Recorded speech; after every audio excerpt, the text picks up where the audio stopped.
Welcome to the Leon Valley City Council meeting. Today is Tuesday, April 2nd, 2019. Welcome to those who are in our chambers and those who are online at home watching the proceedings this evening.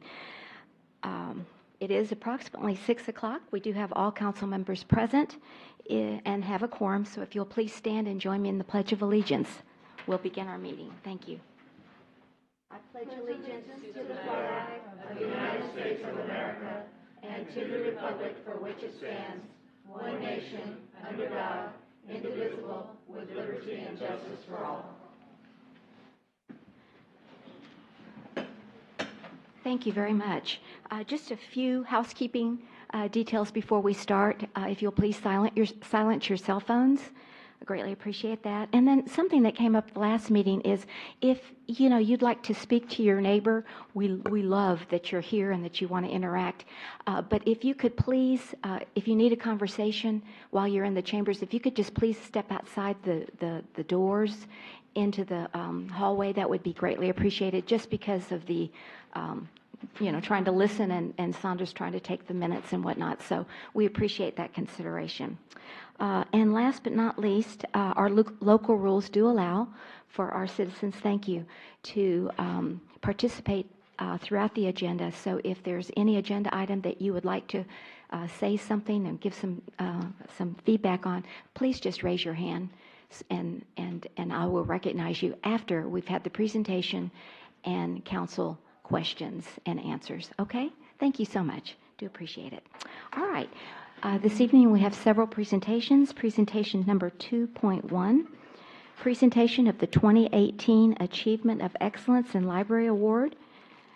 And we have this evening, thank you, Gretchen Pruitt, the Library Director of New Braunfels, Public Library TMLDA board member, and we have Sandy Underwood, our Library Director from Leon Valley, and we also have Teresa Brader, our Assistant Library Director, and Rosemary, who's been here quite a long time. So we thank you. Let's give them a round of applause. They another award. I believe it was 7 years in a row. One of the top 10% of all libraries in the state of Texas. We are so very, very proud.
Test. There we go.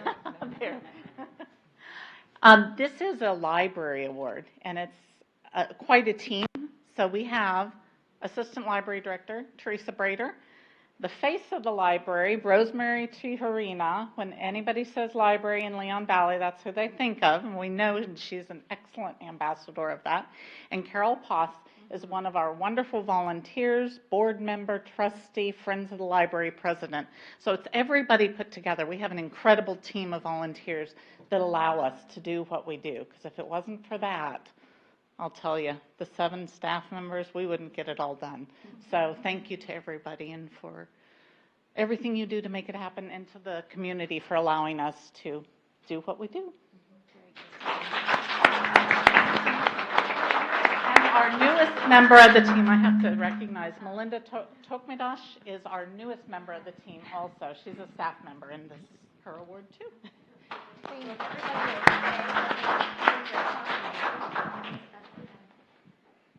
Thank you. You know, I have to tell a story. My granddaughter loves the library. As y'all know, I bring her as much as I can. And we always go to the library whenever I have her on Thursdays. And so we can't always get to Leon Valley because it's all the way on the other side of town. So we've been exploring other libraries. And I can honestly tell you, our library is second to none. You go there and my granddaughter says, where's the stove, you know, and she wants to, oh, where's this? You all have it all, and I really, really appreciate that. So anyway, just a little bit of 2 cents in for the library as well. All right, I have a proclamation that I would like to read and present to the library staff. It's a proclamation in honor of National Library Week. Next week, right. Whereas today, libraries are not just about books, but what they do for and with people. Whereas libraries for all types are at the heart of cities, towns, schools, and campuses. Whereas libraries have long served as trusted and treasured institutions where people of all backgrounds can be together and connect. Whereas libraries and librarians build strong communities through transformative services, programs, and expertise. Whereas libraries, which promote the free exchange of information and ideas for all, are cornerstones of democracy. Whereas libraries promote civic engagement by keeping people informed and aware of community events and issues. Whereas libraries and library workers partner with other civic organizations to make sure their community's needs are being met.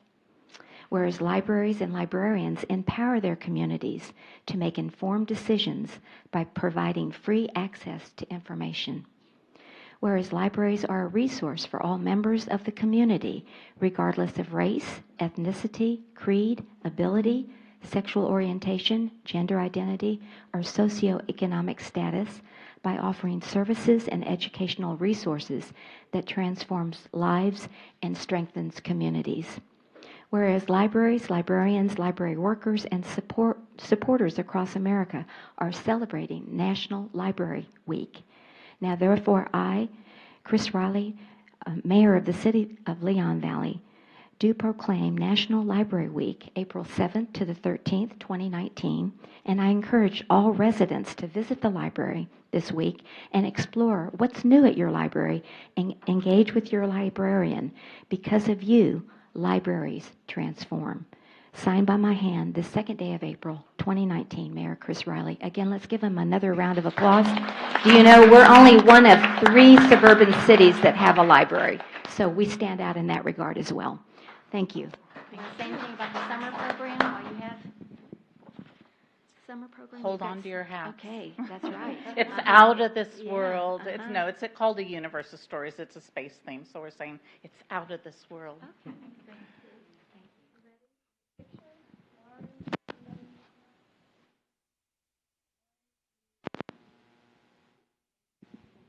Thank you again. Really appreciate it. Yes. Thank you. Gretchen, nice to have met you. Safe travels back. Thank you very much.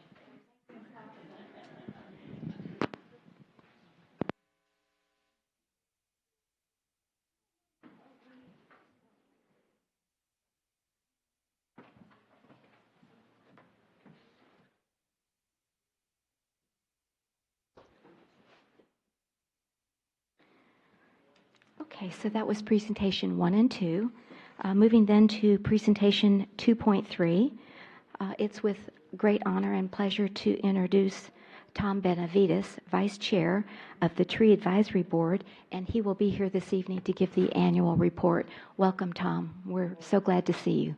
Well, good to be here, Mayor, Council, staff, citizens, and guests. I'm the vice chair. Unfortunately, our chair, Ms. Berger, wasn't able to be here. She's out of town. Okay. So, Very good. Slide number 2. We meet once a month. It's like all the other committees. They have some date. So we on the 4th Monday of each month at 6 o'clock, 6 p.m. And here are the members. Some of you may know them.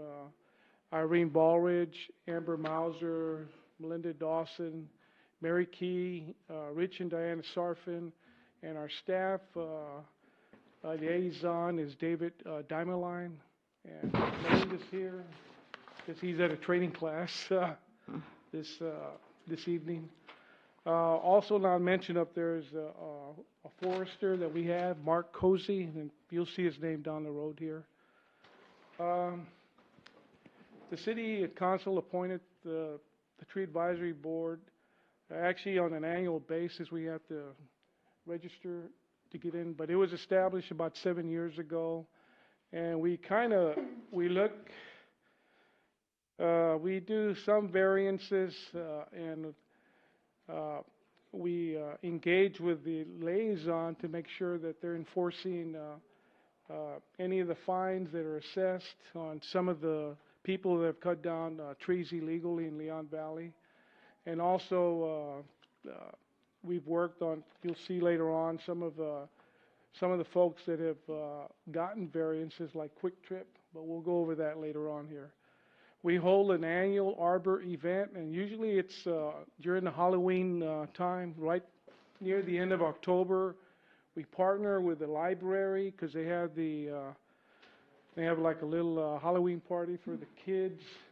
And we also partner with the Northwest Senior, I guess it's Treasure and Trash sales. So we put all three events there right around Halloween.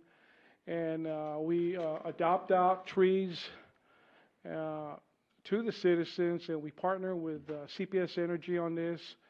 And usually the city will pay for 50% of the trees, and CPS Energy will pay for the other half. And we have good turnouts. I think because all the groups are together, so that's pretty good. We also participate in Earthwise Living Day. We adopted out trees. We did 300 this past March, and this was the 30th. I think this is the 30th Earthwise Living this year. But and we also work with some of the schools, and we have the kids do posters, and we'll go ahead and grade them, and we'll send them some awards. And it's mainly for the Arbor Day that we do that. We also coordinate classes for tree pruning, selection, oak wilt prevention. We have some citizens have gone to our meetings when they have issues with any of their trees, or if they might think they have oak wilt. Our forester will go out there anywhere. If anyone has any issues, our forester will get out there and see if they can assess hopefully you don't have it, but if you do, that way you can get some ideas of what to do, how to treat it. Next slide. There's Mark Cozy. He's our Texas forester from Texas A&M. And of course, our goal is 10,000 trees by 2020. So we're really pushing it this last 2 years, because we're just at 4,900. And we've been waiting for the LC-17 project to be completed so we can plant some more trees in there. But we're also working right now with all the parks throughout the city, the Ridge, the Silo Park, and Raymond Rinkus, and of course the wild area that we have over here. So of course we lost a big part of our canopy. We lost over 1,000 trees. We were able to repurpose some of them, about 17 pecan trees and oak trees, and Public Works was able to build some nice benches. I don't know if anyone's seen them. So that's one thing we've done. Next slide. Of course, planting trees helps stormwater management, air pollution, because the trees will drink up a lot of water and hopefully keep some. We have a lot of asphalt here, so trees help drink a lot of the water, plus clean up some of the air. Of course, they beautify the city, and one of the big things we've been pushing is the oak wilt prevention. Every year, we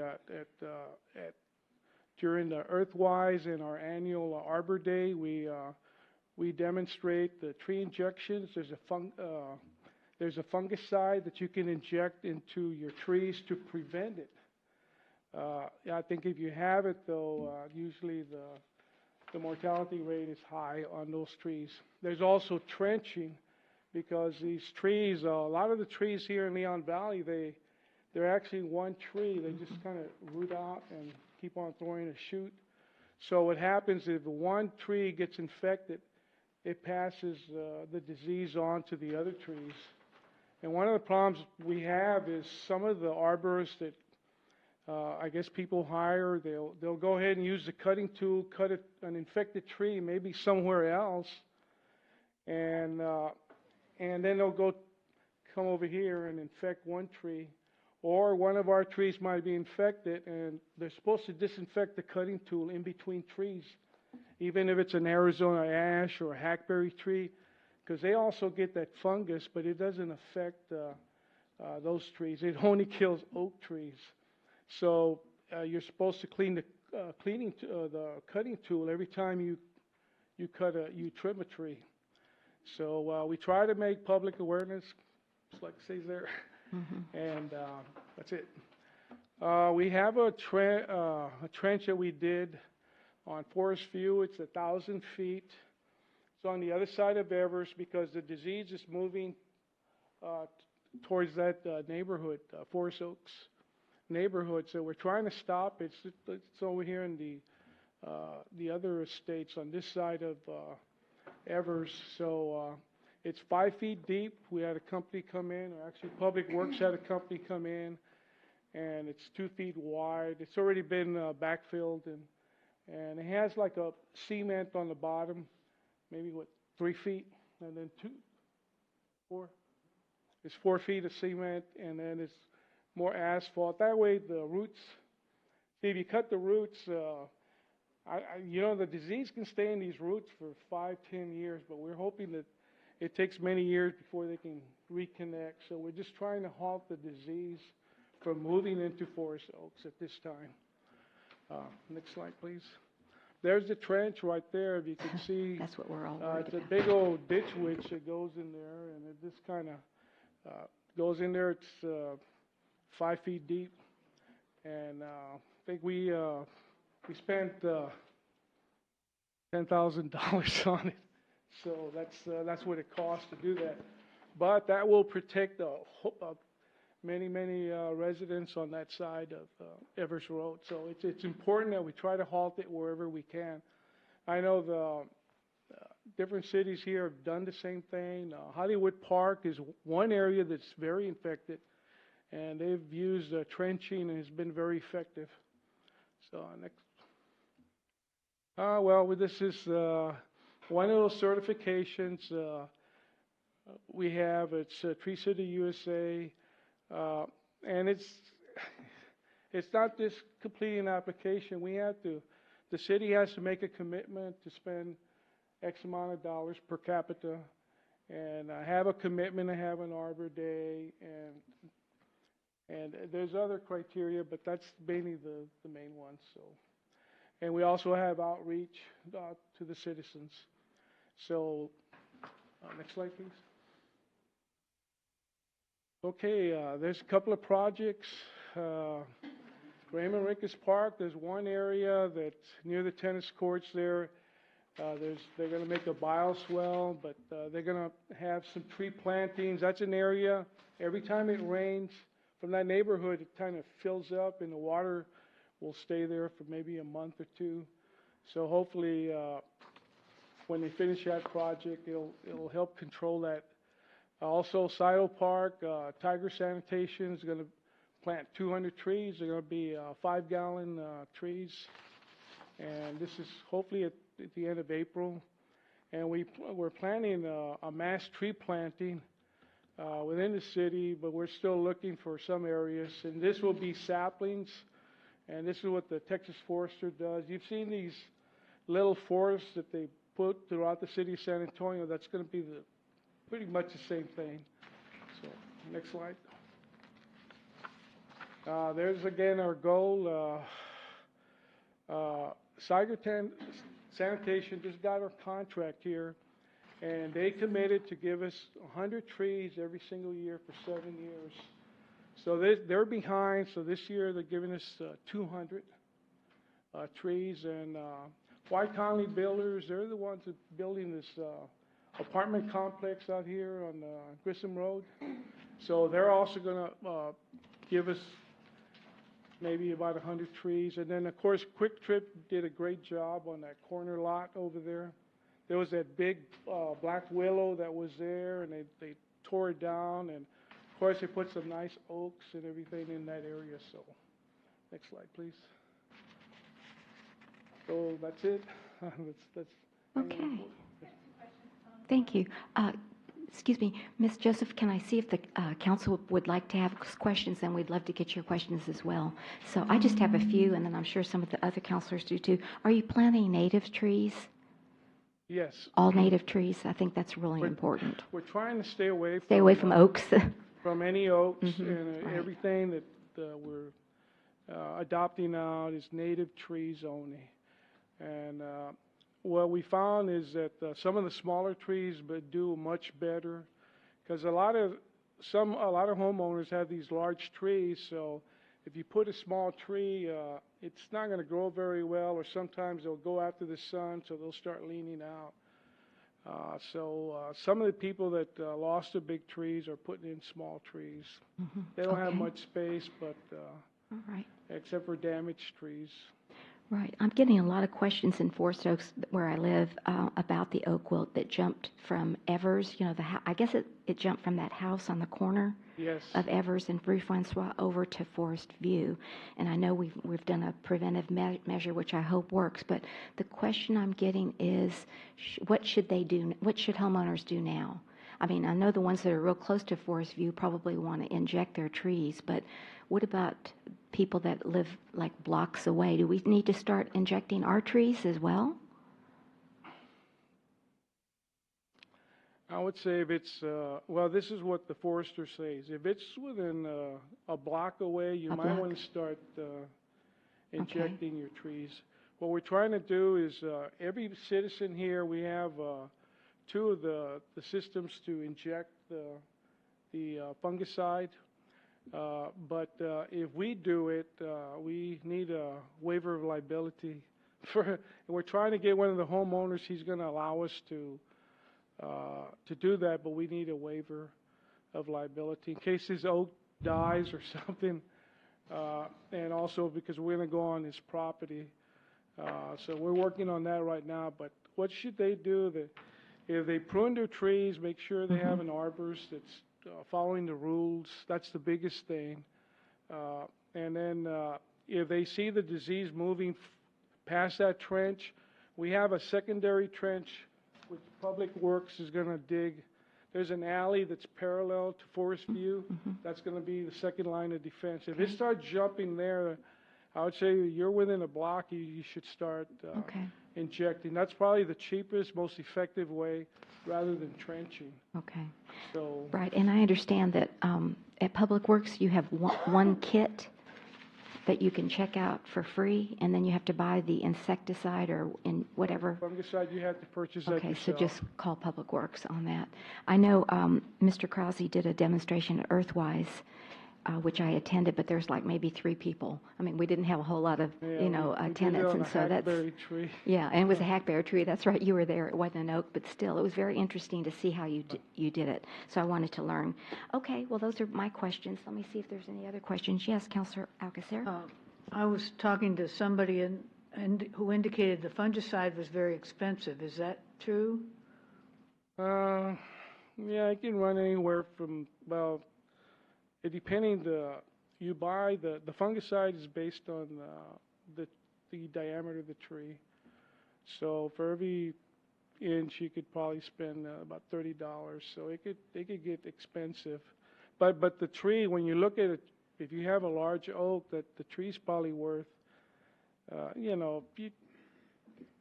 you can always put a value on it. But what's the tree worth? It could be worth $10,000, $20,000, and the problem is if the tree dies, most arborists, because it's an oak, they'll charge you maybe $2,000 to $5,000 to remove. Now the city has a good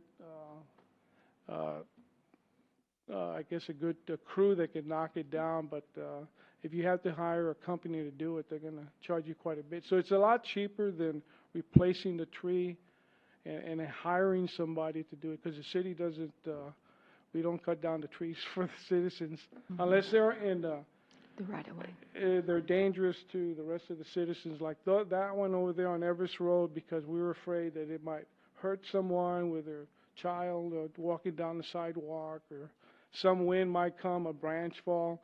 That's why the city had it removed. So would $30 cover a very large tree No, you're gonna spend about 200 to 300 for a large tree. Okay. or a tree? So is there any way we can get grants for that type of thing? Because there's a lot of people with very nice oaks. We've looked into grants, and we've talked to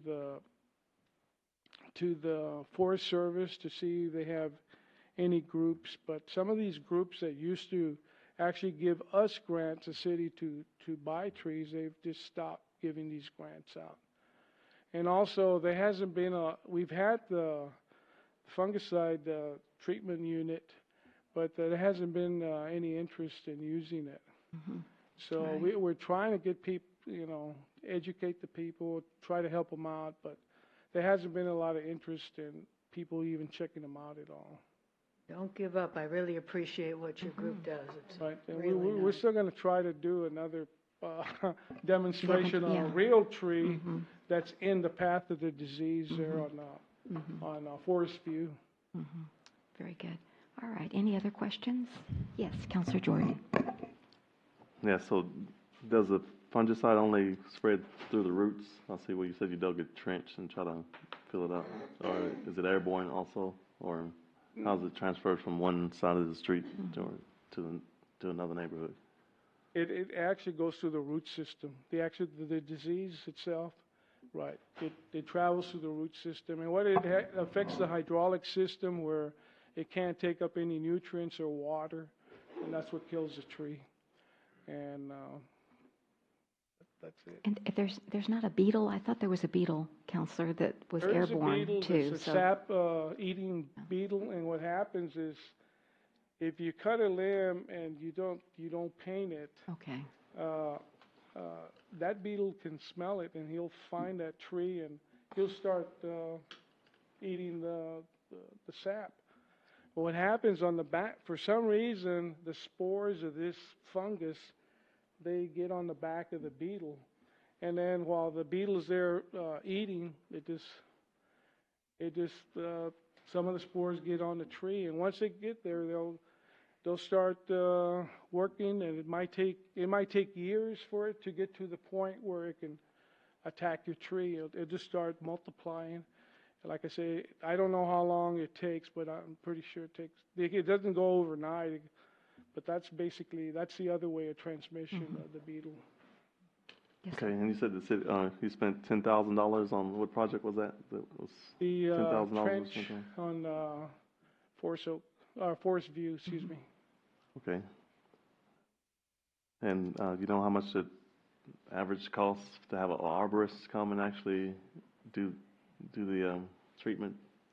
No, we have not priced it out, but I would say they have to pay the fungicide and the arborist. Could be $700-800 a tree. That's why it's a lot cheaper for a homeowner just to pay maybe $200 to $300 for the fungicide, and then use our kit and then inject the tree with it. Do you have a lot of requests for the kit from the city? No, that's the thing. We haven't had any that I know of. And so that's the thing. We've had it for many years already, for over 5 years, but we haven't been able to get anybody interested. Y'all did an educational piece on it, if I'm not mistaken, right? You got the word out through the Earthwise Living and the other methods educational piece on how to treat the trees through the neighborhood. Well, we've done that at the Arbor Days, at the Earthwise Living, and we're going to try to set up one over here on Forest View on an actual tree that's in the path of the disease, and the forester will be there to administer the treatment. But but you had basically on the tree, you had to drill holes at the base of the roots, and then under pressure, inject the fungicide. And how long does it take for the fungicide to activate, or do you know? Well, once the tree drinks it, probably just maybe a day or two, it'll have the fungicide, and it'll protect it against the fungus. And one treatment is enough per tree? No, you have to do it every other year. Unfortunately, Okay. it's not like some inoculation, a one-time deal. It's a constant deal, and what you hope for is that the disease eventually bypasses the city and moves off somewhere else. That's the thing, and that could take 20 years, 30 years, 50 years. So that's the problem with it, the oak wilt. Once you get in the city, it's here until it eventually it'll get corralled by the maybe Bandera Road. It can't move anymore, and that's it. But what we're hoping is to stop it ourselves. Not let nature. I know I have a friend of mine lives in Comfort. He had 200 trees on his property. It wiped out the whole 200 trees. So. Yes, Councilor Edwards.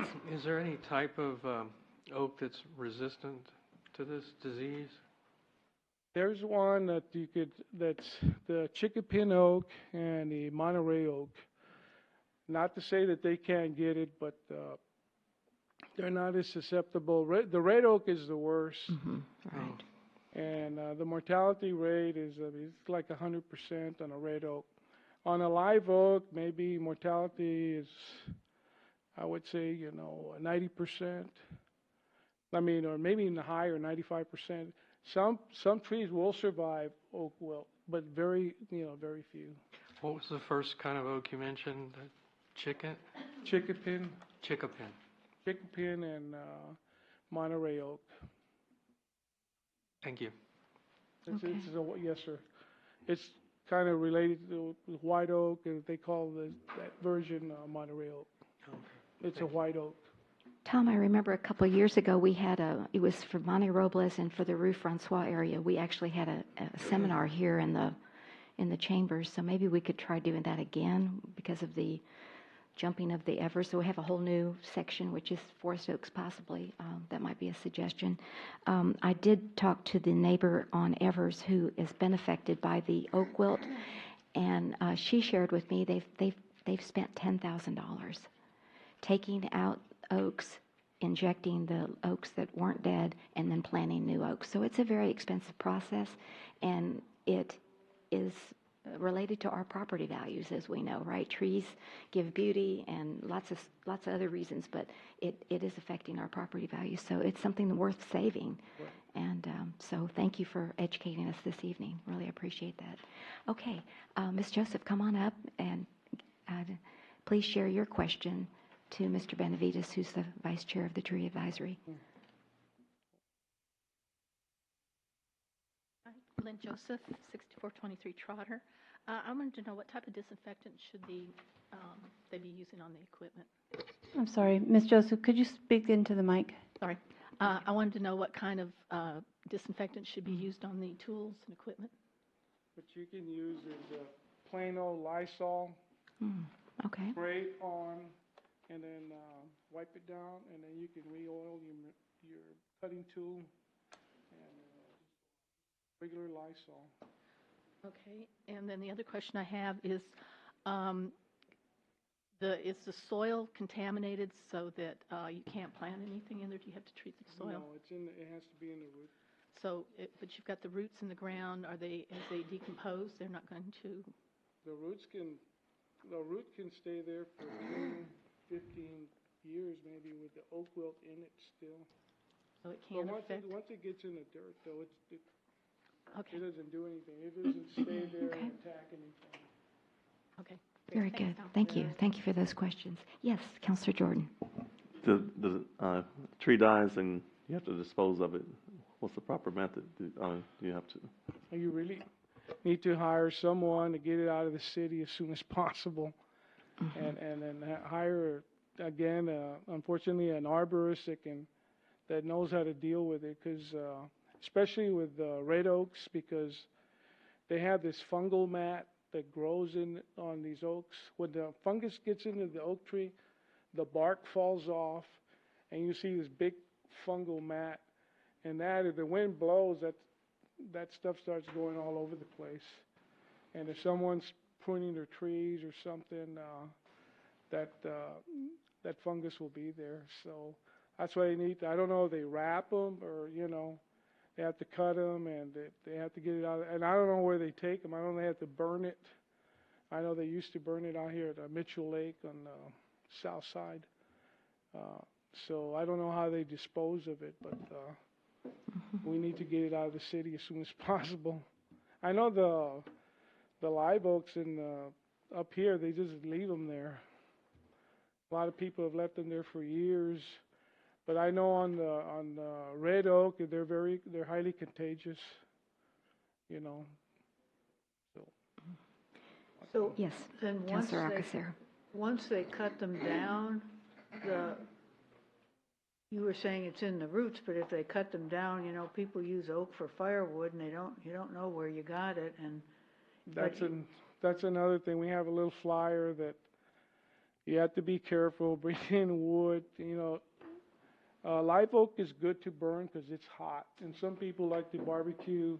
They'll put like maybe one log of a live oak because it burns super hot, and then they'll maybe put pecan or hickory or mesquite with it to smoke your meat or whatever. But that for people with fireplaces, they like oak. Oak's good. Burns real hot. But if it's diseased, Well, that's the thing. People bring happens? disease yeah. trees, and they're recently cut. Then that little beetle, he's all over the Okay, I place. see. He'll go over there, and then the neighbor's pruning along the tree, and then that's how it gets started. That's how it got started to begin with. Mm-hmm. Then the second way it got started was once one tree was there, because the live oaks grow in, they call it mott's. They throw a root and they throw a little shoot, and it's a tree. So one gets it, they all get it. And that's why we do the trenching before it moves on. Mm-hmm. Right. I was just thinking, we meet on a regular basis with the Bexar County Suburban Mayors through Judge Wolf, and I know that was one of our topics about a year and a half, maybe 2 years ago, and we've sort of dropped it because we were looking at regional issues that affect all of the suburban cities, and Oakville was up there. So I guess we can maybe ask to put it back on the agenda to see how we can work together, because I remember them showing us maps and how it is spreading throughout the state of Texas, not just Bexar County, but throughout the state of Texas. So we'll certainly follow back up on that. Okay. Anything else? All righty. Thank you so much. Very informative. Oh, Mr. Blackmore, you have a question. Excuse me. Good evening and welcome. Blackmore, I live in Forest Haven. I think it's ridiculous to try to save these trees, cut them out. I think it ought to be up to the resident who owns that property to try to fix it if he wants to save his tree. If the city steps in, I feel that the city should go in, be able to cut it down, dig it out, and haul it out. This wood's going to be saved for fireplaces, for barbecue places. You're not going to stop it. You're not going to stop oak wilt. You may save one tree. You may save a couple of trees. While you're saving one or two trees, there's going to be 3 or 4 more be infected. It's like climate change. It's going to happen. Deal with it. And please don't raise my taxes to save these damn trees. Don't want that to happen. Thank you very much. Okay. Thank you, Mr. Blackmore. Anything else? Okay. Well, then we will move on to the city manager's report. Thank you again, Mr. Benavides, and all of the tree advisory members. I know Irene Baldridge is here this evening, but thank you for all of your member service. We really appreciate it. Okay, thank you. Moving then to agenda item number 3, we have the city manager's report. Good evening, Ms. Kinsler, and welcome. Good evening. Thank you, Mayor, Council, hello, residents. Mr. Benavides just spoke to you about the bioswale project for Raymond Rimkus Park. that you budgeted during this fiscal year, and it's construction ready. Unfortunately, we don't want to begin the project until after the July 4th festivities because it's going to take about 3.5 months in order to complete it, and so we'll interfere with that festival. Therefore, the plan right now is for that bioswale project to begin about July 15th. This will cause some disruption in the park, especially near the Forest Meadow entrance over there, but the remainder of the park will be open. July 15th is not an opportune time because of summer and the kids, but we need to complete the project, and you guys have, this council has allocated the funds this year. So I just wanted to give you a heads up about that. Leon Valley has met the standard in spite of what we're talking about for certification and has once again been designated a 2018 Tree City USA Award recipient. We should receive the celebratory materials directly from the Arbor Day Foundation sometimes this month. I also wanted to discuss with you, because you, Mayor, had emailed me about the July 2nd meeting. I did. I didn't know Yeah, what the council we have wanted to this do. meeting on our budget calendar right now, so we can get all the budget hearings done. And we went ahead and put it on there. This is just the first reading. We canceled it last year because it fell right the day before the festival, so that was going to be really hard on the staff to stay late night meeting and then turn around and be here at 7 the next morning. But this year, there's a day before, there's a day between, and the person that's involved with the July 4th is not the city secretary this time, it's Ms. Mendoza, so she wouldn't have to stay the whole council meeting. So we were still inclined to keep the budget calendar the same way, July 2nd, but that's obviously the discretion of the council, so we wanted to run that by you in case you wanted us to change the budget calendar, or just leave it alone. All right. I just saw it and I thought, well, maybe we ought to discuss it. You had the second budget hearing as July 16th. 16th, So I thought if the council would rather go 9th and 16th rather than the 2nd and 16th. But again, just would like to get your feedback. It's the, Those Tuesdays? Those are Tuesdays. Yes, ma'am. And I just thought, because of 4th of July, people might have family or out of town. I'm not really sure, but thought maybe instead of July 2nd, we might want to consider July 9th, if that was an option. And that's what I had. you tell us I and had- we'll make it happen. Yeah. So, So I just then need we to know- change the regular council meeting to the 9th? yes. If that's what the council desires instead of July 2nd. That's Sure. okay with me. Okay.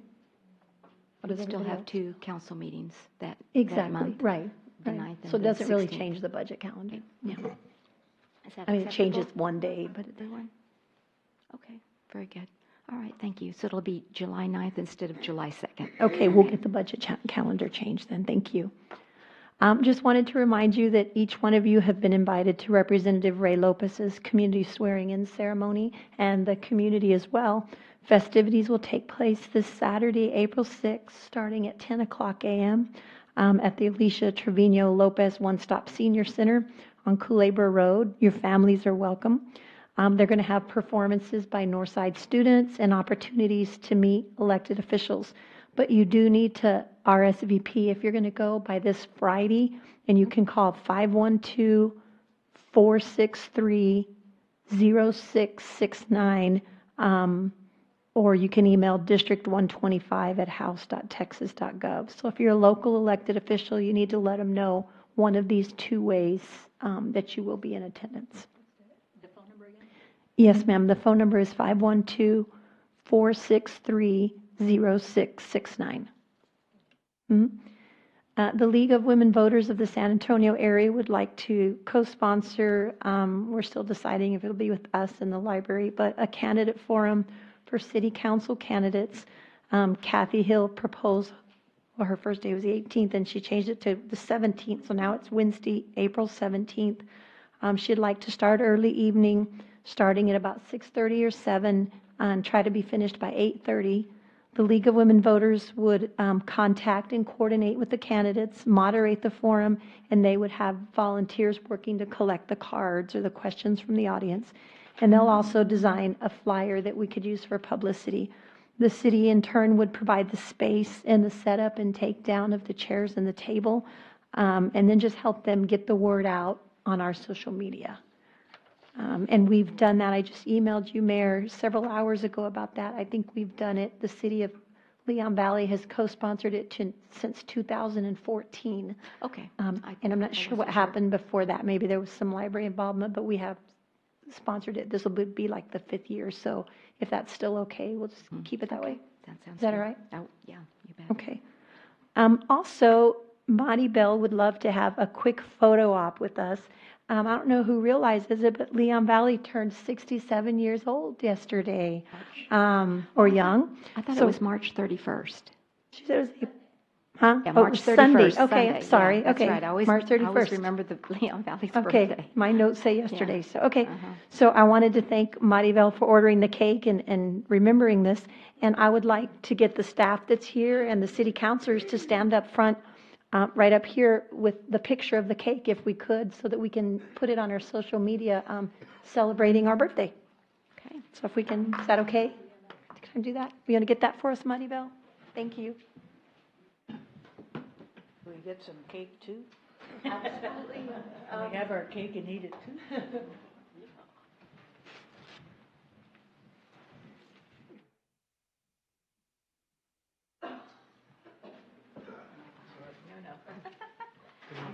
I'm walking slower, so it's like.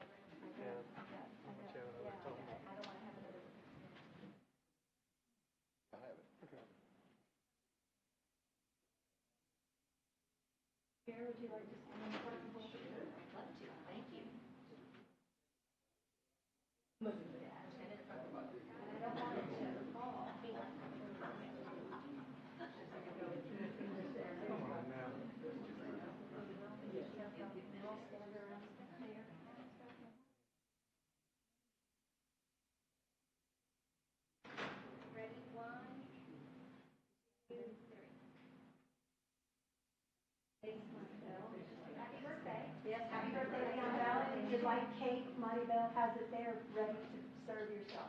Thank you.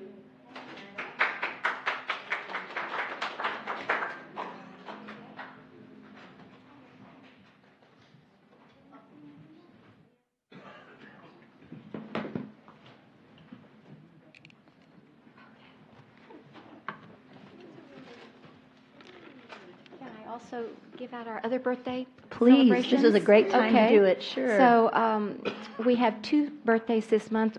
Councilor Martinez was March 28th, and Councilor Jordan was March 30th. And so if somebody would like to start the singing. Absolutely. Birthday to you. Happy birthday to you. Happy birthday, dear councilors. Happy birthday to you, and many more, and to the city on 67 years. Ooh. I love these bun cakes. Okay, They're fantastic. Very good. Good. Just in the interest of transparency, I wanted to bring this to your attention. I know we can move the monies around once they're allocated, but I like the sun shining. So in last year's budget, you approved the plotter, if you remember, that was on the capital outlay plan for the Community Development Department in the amount of $12,000. Like I said, I know we can reallocate the funds from line item to line item, but because it's a capital plan and you approved it, I just feel better to make sure we bring this up. I wanted you to know that Mr. Milan no longer feels like we need the platter due to the fact that our city engineers actually provide those types of services at this time. They bring the big old things to us, big maps to us. And so he would just like to use part of that $12,000 on a paid intern for the summer to assist primarily with updates to the city's comprehensive master plan to get that caught up. And he's working with the Planning and Zoning Department, I forgot the name of the department at UTSA, to get a master student to do that. And when we calculated this morning with Vicki, it was going to cost somewhere in the range of about $4,000. So then the $8,000 would just revert to the general fund. But I just wanted to make everybody aware of that so that next year you weren't going, where's the plotter? And we don't have one. Okay. A BOA training was attempted last week, but we were only able to get 3 members to commit to attend. That was member Alcacer, Mauser, and Riddle. So it had to be canceled due to lack of a quorum, but it's going to be rescheduled in the next couple of weeks. The next Following regular city council meeting will be April 16th at 6:00 p.m. The AARP Tax Aid Foundation is almost finished. They come on Tuesdays and Thursdays. April 11th is their last day at the community center. The volunteer appreciation dinner is this Thursday at 6 p.m. at the conference center. National Library Week is April 7th to 13th. We have lots to celebrate for our library.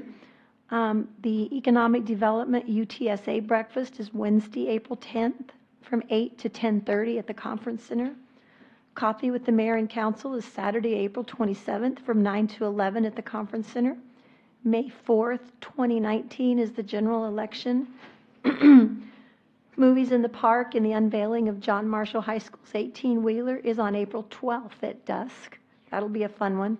As Sandy mentioned, they've got all sorts of reading, special events, and programs at the library during the summer. So I would encourage you to look at their calendar. They're always so creative and do such neat things. Upcoming committee meetings, April 9th, Hike and Bike Trail, 6:30 right here at City Hall. Earthwise Living Day will meet the next day on the 10th at Public Works at 5:30. There's a library trustee meeting on April 11th at 5:30 at the library. The Park Commission meeting will be held April 11th, 2019 at 6:30 at the Conference Center. Citizens Police Advisory Committee meets April 17th at 6 o'clock right here. And the Zoning Commission meeting also will hold a meeting on April 23rd at 6 o'clock p.m. right here as well. And I believe that concludes the city manager's report. A supplemental report, of course, the regular report is not only on the website, but also available for you out there in the foyer in a printed copy. So with that, I would stand for questions. Okay, thank you very much. I appreciate that. Any questions for the manager on her manager's report, either from our counselors or from anyone in our chambers this evening? Okay, seeing no one, no other questions for the manager, we go to agenda item number 4, which is citizens to be heard. Any citizen in the chambers that would like to address the council at this time, please come forward, state your name and where you live, and you have up to 5 minutes to speak.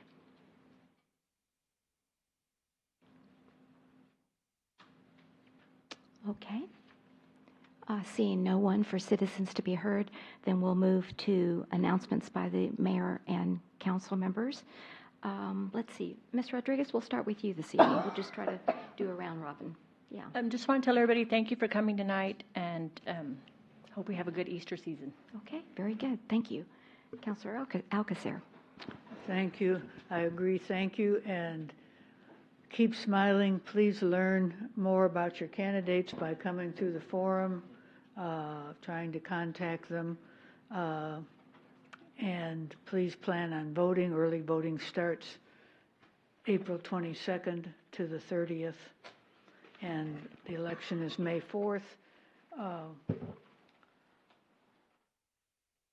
Be good to one another. Thank you. Councilor Martinez. Thank you for coming. I really don't have too much tonight. Okay, very good. Thank you, sir. Councilor Jordan. Yes, thank you everyone for coming out tonight. Looking forward to the volunteer appreciation dinner. It's always a great opportunity to love on our volunteers and show them how much we appreciate them and thank them for their time and their effort. So I look forward to that this coming Thursday. Dress Hawaiian. That's what Sandra's asked us to do. Tropical, there you go. Councilor Edwards. I just agree with what everybody else said. Thanks for coming out, and look forward to seeing you at the volunteer appreciation dinner. All right, very good. I'm real excited. We had a wonderful Bandera Road work group meeting last Tuesday. Here's the new logo that the city of San Antonio has developed. It's called 16 Bandera Road Corridor Plan. So it's coming together. I don't know, this was a surprise to all of us, but anyway, it looks really good. But mark your calendar on May the 2nd, 2019. It's a Thursday. We don't know where it's going to be. It's either going to be at John Marshall, a church on Bandera Road. I did offer our community center, but they're thinking we're going to have 500 plus people. This is our first public meeting. It's not going to be about options. It's going to be about what data have we collected. Okay, so the data that we've collected is how many cars do you think go up and down Pantera Road every single day? This was another one of our, and we have a very thick red line through Leon Valley. We're talking 60 to 80,000 cars on both sides total throughout the day. So those are the kinds of information, origin and destination. It's amazing the technology, how you can. And they pick it up through your Bluetooth in your car, so they know where you've started and where you ended. And so they're going to give you a lot of information on that particular night. And I've asked if we could also participate by sending out a postcard or some kind of notification to our residents. So anyway, I'd love to see you there. And another date that is again in the future, but I wanted to let you know, Councilor Anna Sandoval from District 7 is sponsoring again on Monday, April 29th at 6 o'clock at the Conference Center at one of a property tax protest seminar. So once you get your property taxes, there's a process that you need to go through if you want to protest your property value. And so if you'd like to go, that's the night. We had one last year, and it was very, very well attended. So we're going to do it again this year. So it's Monday, April 29th at 6 o'clock. So anyway, with that said, thanks for coming. Really appreciate y'all being here. All right. Moving then to the consent agenda. May I have a motion to approve? Oh, excuse me. Is there anyone on the dais that would like to remove consent agenda item 1 or 2 for discussion? Okay. Seeing that no one would like to do that, may I have a motion and a second to approve the consent agenda? I move that we approve the consent agenda as written. No, second it. Okay. We have a motion by Councilor Alcacer and a second by Councilor Martinez to approve the consent agenda items 6.1 and 6.2. All those in favor say aye. Aye. Any opposed? The motion does carry. Moving then to agenda item number 7, ordinance.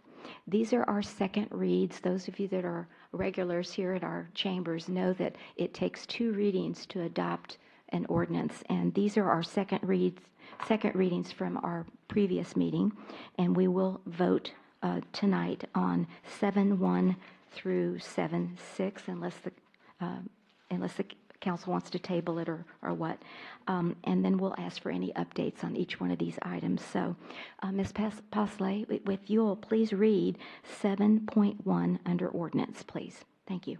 Yes, ma'am. An ordinance of the City of Leon Valley, Texas, City Council, amending the Enterprise Fund, Stormwater Fund balance of the City of Leon Valley, Texas municipal budget for fiscal year 2018-2019 in the amount of $27,750 to provide funding for the purchase of a 0.396 acre parcel of land at 6876 Poss Road, being P-5 ABS 432 CB 4430 for stormwater and erosion control on Heebner Creek, providing for repeal or severability and savings clauses, and providing for an effective date. Thank you. Good evening, Melinda, and welcome. Council. Good to see you. Are there any updates on this ordinance as presented? Okay, very good. Question Yes, there. any questions? I just wondered if that completed the purchase of property on that side of Poss that's affecting the creek and the... It completes all the purchases that I think we can make. There's still one down there that belongs to the Little League, but they're not interested in selling it. But every other parcel on that side we do now own. Okay, thank you.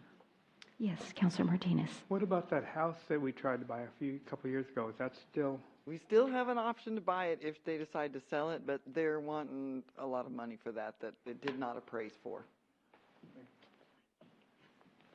Thank you. I had one other just comment. I saw that it's 100% in the flood plain or floodway. It's got a little tiny portion Okay. of it that's not in the floodplain or floodway, but Okay. 65% of that lot is, yeah. Right, and so we're just acquiring it, we're not going to develop it, it's going to remain natural as per the, Now, we may have to use it to stage equipment if we do have an erosion control Oh, okay. project, because the lot that we own that's adjacent to that and in between that one and the creek is almost eaten up by erosion. Okay. And so we'll need someplace Okay. to put the equipment. all right, very good, thank you. Any other questions? Yes, Counselor Jordan. When was the last time we approached the owners of the house that you're talking about? In 2 years, I think, Mhm. 1 year, something like that. So we plan on going back and trying it again, or are we going to give up on it? We talk or, to them what the plans frequently. are? And so I'm always bugging them. The council gave us an amount, and we're not anywhere near it. Okay. Okay, I thought that they had originally agreed to the, after the one child graduated, that they were, For the right price. okay, their right price. Their right price. okay, and there's no grants out there for parkland, right? Just thought I'd ask. Unfortunately, they would want you to pay appraisal plus a small increase. I'm sure it would be allowed, but we're not talking small. Okay, they want to make some money off their land, I understand that. Okay, all right. Any other questions from our council or from anyone in our chambers? All right, so what's the pleasure of the council on this particular agenda item? I move that we approve ordinance 7.1 as presented. Second. All right, we have a motion by Counselor Alcacer and a second by Counselor Jordan to approve ordinance 7.1 as presented. All those in favor say aye. Aye. Any opposed? The motion does carry. Thank you. And Ms. Moritz, I think you'll stay up for ordinance number 7.2. Ms. Pasley, if you'll please read that ordinance. An ordinance of the City of Leon Valley, Texas, City Council amending general fund of the City of Leon Valley, Texas municipal budget for fiscal year 2018-2019 in the amount of $38,350 to provide funding for bus shelter custom canopy artwork at the library and at Raymond Rimkus Park, providing for repealer, severability, and savings clauses, and providing for an effective date. Thank you. Any updates, Ms. No, Moritz? but you had asked if I could get some renditions, and so Okay. this afternoon she emailed me these, and I'm not sure that they're really going to show up enough. So when they get done with these, when I get a really good one, I can bring it back to you. But this gives you some depth anyway of what it would be like. And they're made out of high density urethane, and it would be bolted to metal. But this gives you kind of the 3D effect of them. Okay, very good. Would it be gold leaf paint on those? No. In fact, we're going to get with Sandy to get some titles, so, for the books. To get some titles for the books? Yeah, for the Okay, spines. very good. All the classics. Okay. All right. Any other questions for, yes, Counselor Jordan? Oh, is the designs pre-made, or do we have somebody, a local artist, to come and put them on, or how are they attached? They're attached with metal and bolts. It's through a sign company. Okay. You have to be affiliated with VIA in order to put these on top of the shelters because, of course, they're worried about their shelters collapsing. And so meetings with VIA have been held and are going to be held this week, too, about how that actually goes on. So Melinda, are we have two bus shelters in front of the library. We're going to have the books on both sides? No, you have the books on the bus shelter that's at the library, and then Okay. you'll have the leaves on the one that's at the park. At the park. Right One across. across the street. Oh, the one across the street, so they'll still have, okay, there'll still be art on both sides of the street? Yes, ma'am. Okay, very good, thank you. All right. Would the Yes. book titles be legible? I don't know. We'll see. We're still working through the prototype to see. And so, I mean, if they turn out to be tiny, then it may be that we give the appearance of a title that's something you couldn't actually read. Okay. All right, yes, No, just going to make a motion, we Okay. approve this as read. very good, thank you. I second. All right, we have a motion by Counselor Martinez and a second by Counselor Alcacer to approve ordinance number 7.2 as presented. All those in favor say aye. Aye. Any opposed? The motion does carry. Thank you very much, Ms. Moritz. Oh, you're here for Mr. Demeline, I can tell. Ordinance number 7.3. Ms. Pasolé, if you'll please read that ordinance. An ordinance amending the Leon Valley Code of Ordinances, Article A2.000, Administrative Fees, Section A2.003, Municipal Park Fees, G, Swimming Pool Fees, to establish user fees for the city-owned swimming pool facilities, and providing for a penalty, repealer, severability, and savings clauses, and providing for an effective date. Thank you very much. Any updates on this, Ms. Moritz? Yes, so this one, we increased the daycare and group fee to $5 as requested by the council. And then also as requested, we tried to make the language clearer on season passes for pool use for swim team members. And so those are the two changes that we made. Okay. Any questions? Yes, Ms. Alcacer. So I still had a question on that issue.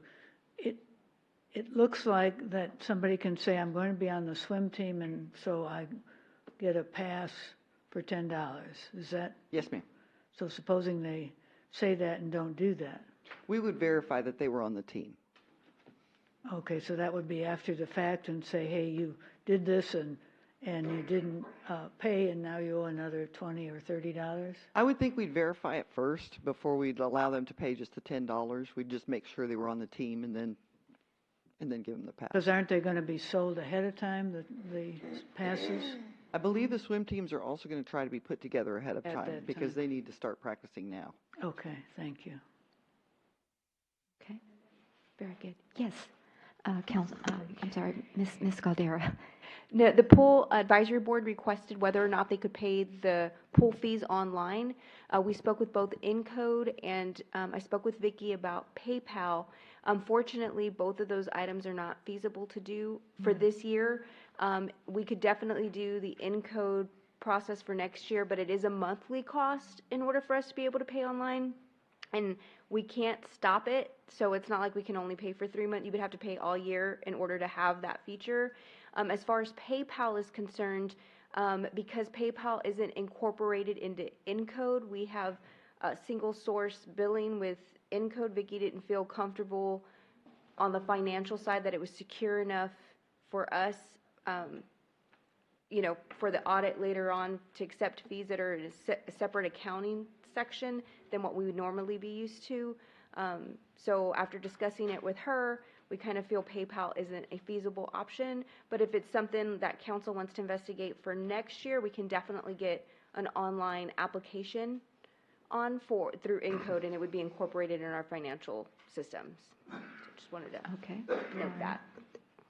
I mean, could we use PayPal for other?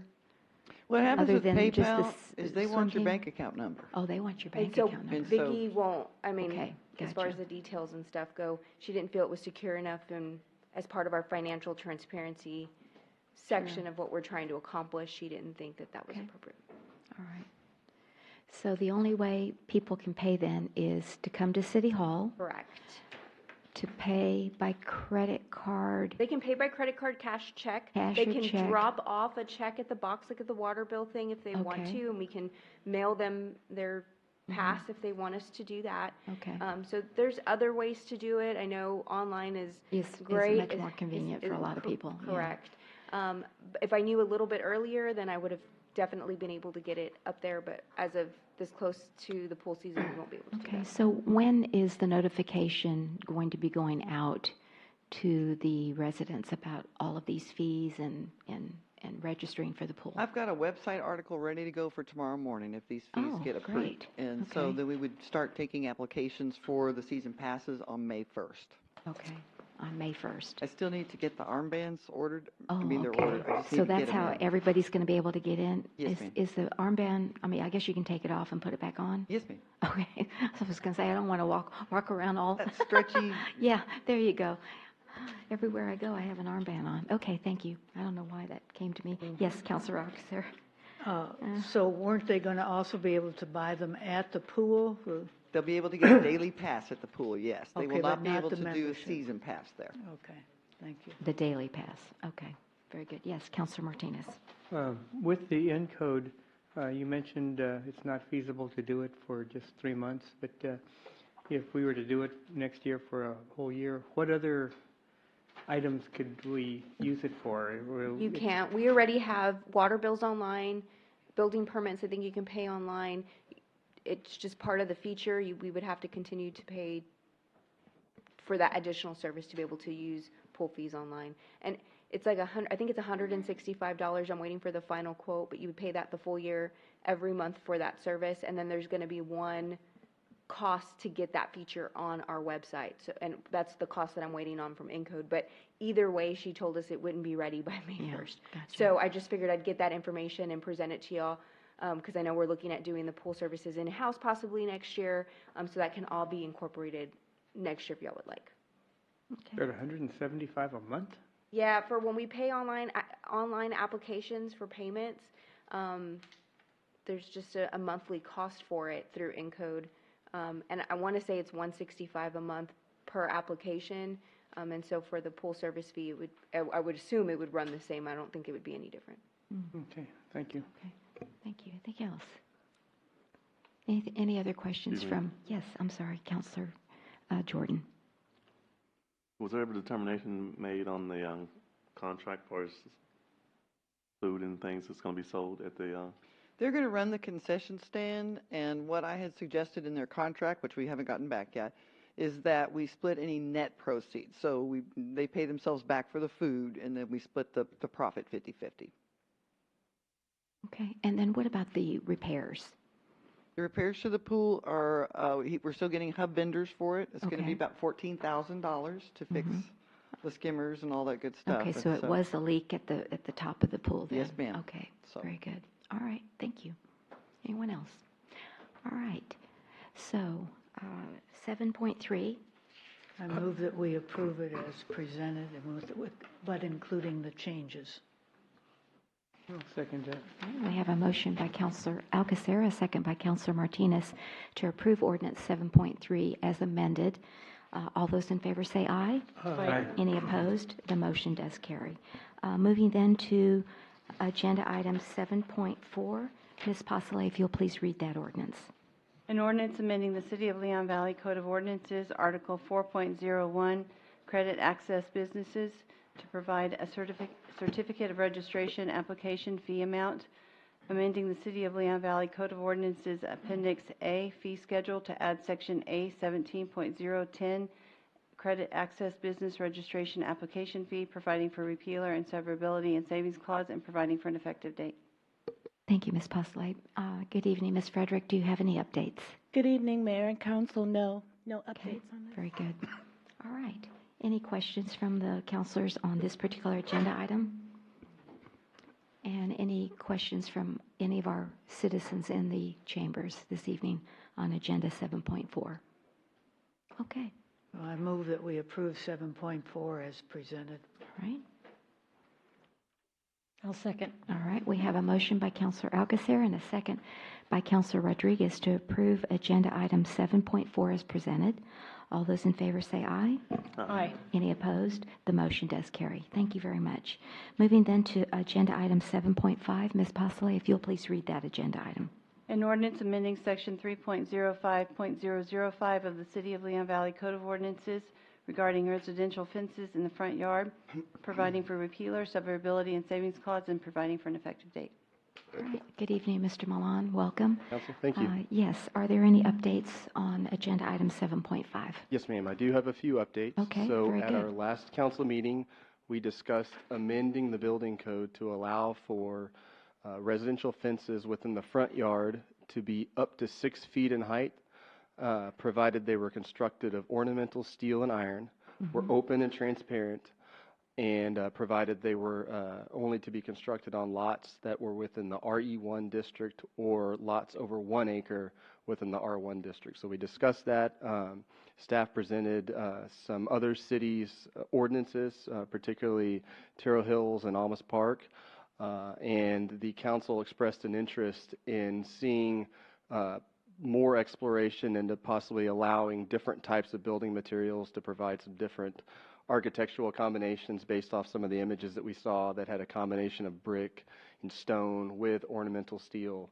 And so one of the the ordinances in particular was Almas Park, and Councilor Edwards asked to see that ordinance, so we pulled that ordinance. That was included in your packet, and that actually showed a few illustrations of how some of those combinations can be done.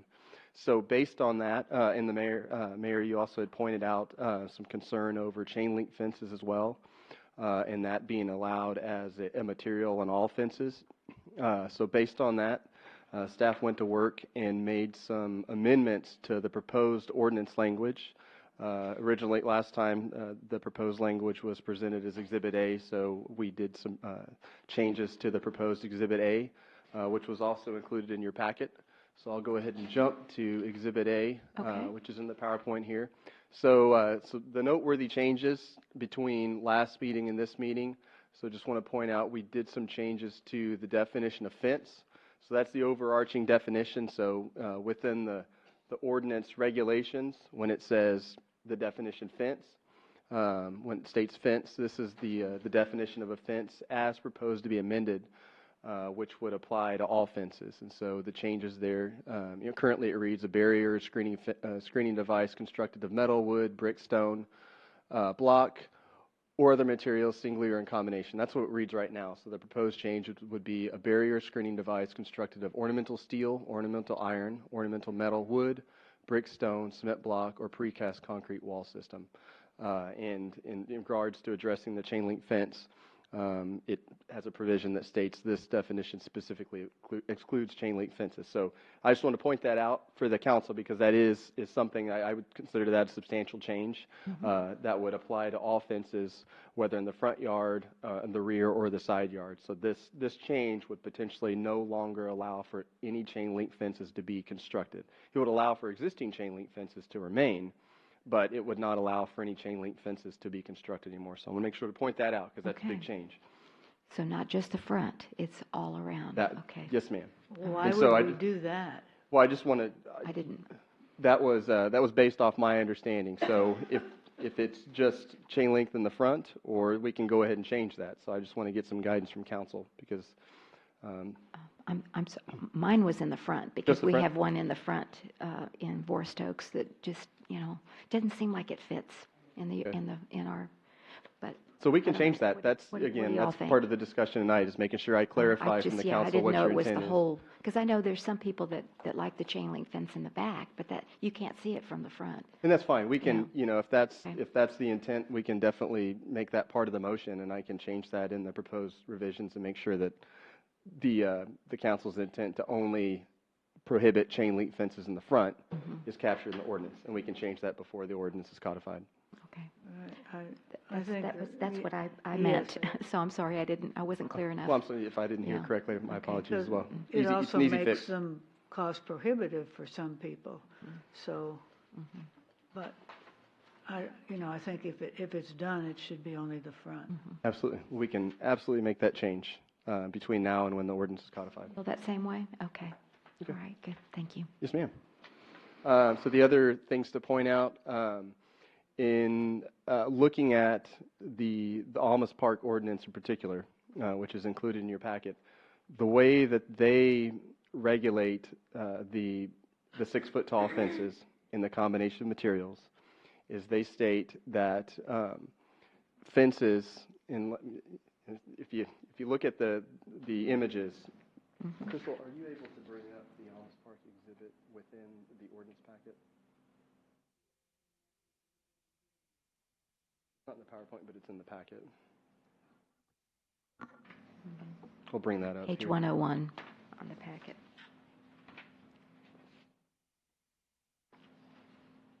Give me just a minute, and I can talk off of that image. Sure.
If you go back up, just one more.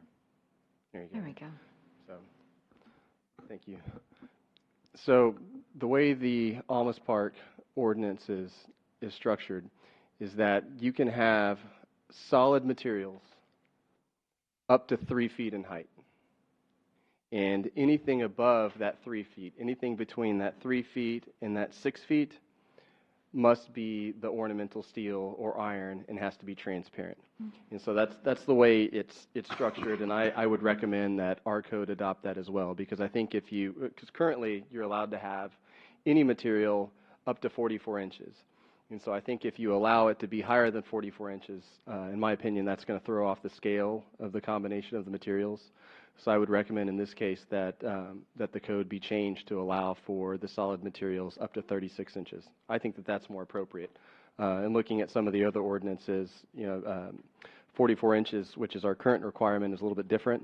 36 seems to be more consistent with how high you're allowed to have solid materials. And so in this case, that would be my recommendation. So that's a change in the regulations between what you saw last time and what you see now. So how do you get the columns if you say that? And so, and if you can go back to my PowerPoint, Crystal, thank you. And so that's where the additional language is that we've added in. And so I'll go ahead and skip down here to 3, because that's really the major changes here that would be going into effect. And so residential fences within the RE1 district and within the R1 district that have a minimum lot size of 1 acre shall not exceed 6 feet in height in the side, rear, and front yards with the following restrictions. If constructed in the front yard, portions of residential fences higher than 3 feet above the natural surface of the ground shall be constructed of open ornamental iron, steel, or metal. And so in terms of the columns, this is some language that we've copied over from Almas Park and changed just a little bit, but it reads, pilasters, columns, or similar vertical elements may be constructed up to 6 feet in height, provided they are constructed of masonry and are spaced at regular intervals no less than 15 feet apart. So if you look at some of the images, from last time and some of the examples that we had, it's really important, in my opinion, I'd recommend that the intervals are more consistent,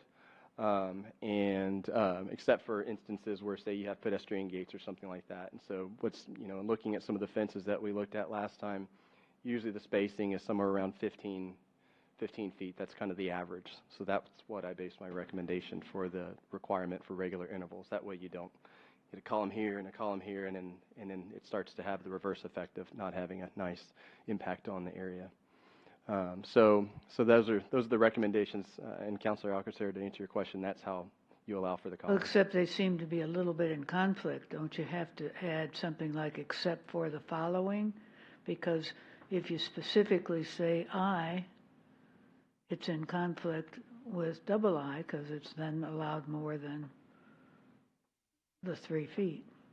So you're saying that double I is in conflict with I, that it... Right, because first you say it can't be done more than 3 feet. And I says, but it can be done. So there has to be some kind of conjunctive or connective thing to say, allow for double I to go, because I negates double I, so you have to play around and allow double I. I see where you're... So the intent is for I to limit any masonry above 3 feet.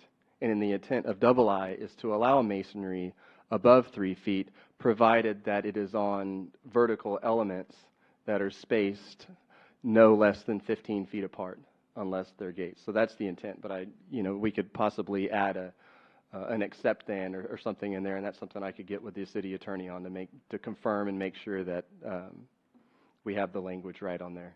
But that is, hopefully that answers your question about what the intent is, and we can definitely buckle down on the legal language there. Yeah, because you need to clarify the intent because it is not there. Because even with the double I, it's kind of saying to put the masonry higher, you have to have it on some masonry already or on something else, and that's not what you're trying to say. So I think it needs a little bit of work on that issue. Absolutely. Y'all could make that as part of your motion, or we Do can you make have sure a that. suggestion, Counselor? Well, I'm initially had thought just provided with some kind of exception for I, but I haven't come up with it yet.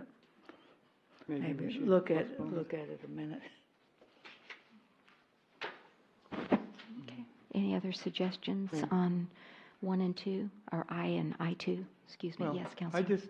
I'm just going to throw this out to my fellow council members that we table this item, and until we get some of this language straightened out, there's no need to rush into this, and we could bring it back for another reading at a future council meeting. Okay. So Unless we have I'd like to get some opinion before I make a formal motion. If that's the only thing, I don't necessarily think we have to postpone it. My problem is it's saying that the columns, unless they're constructive of masonry, but you have, one of the pictures had the masonry and then the open ironwork. So it wouldn't take a lot, but it just needs to be reconsidered in writing the way it is, whether it's at the next meeting or if we can do it now. Do you see what I'm saying? If you read the up to 6 feet in height, provided they are constructed of masonry. And so that limits your columns to being of masonry, but you have some that combine in the pictures the masonry and the wrought iron. So maybe we're trying to use too much of the language, or it's either not enough or too much. So, Mr. Milan, was this taken directly from the Almas Park? Portions of it were, but it Oh, were okay. changed up just to, This wasn't terms of- direct, but it was, okay. I just was curious if We this were a is little bit what more they- specific on some of the language in Okay. terms of pilasters, columns, and being more direct with those terms. can you look at it and give us any possibility right now? Absolutely. I mean, I think that y'all could potentially approve the ordinance just to ensure that, with the condition that the language is more clear to say that vertical elements may be constructed of masonry, or portions of the fence may be constructed above 3 feet, provided they are vertical elements. That's really the intent, is to allow for vertical elements to be masonry, or to allow for masonry to be constructed above 3 feet, provided it's done on a vertical element. That's really the goal. That's the intent. Yes, Counselor Jordan, I'm sorry. I was thinking that while Is you were reading. masonry the only material that can be used for the construction of a fence, or what we're talking about here? And also 15 feet apart is no less than 15 feet apart. So that's just standard modeling for fences, or That's the standard that staff observed in their research of similar types of fences that have vertical elements, similar to ones that were illustrated in the Almas Park illustrations. That's the typical spacing. That's not a requirement that Almas Park or Terrell Hills had.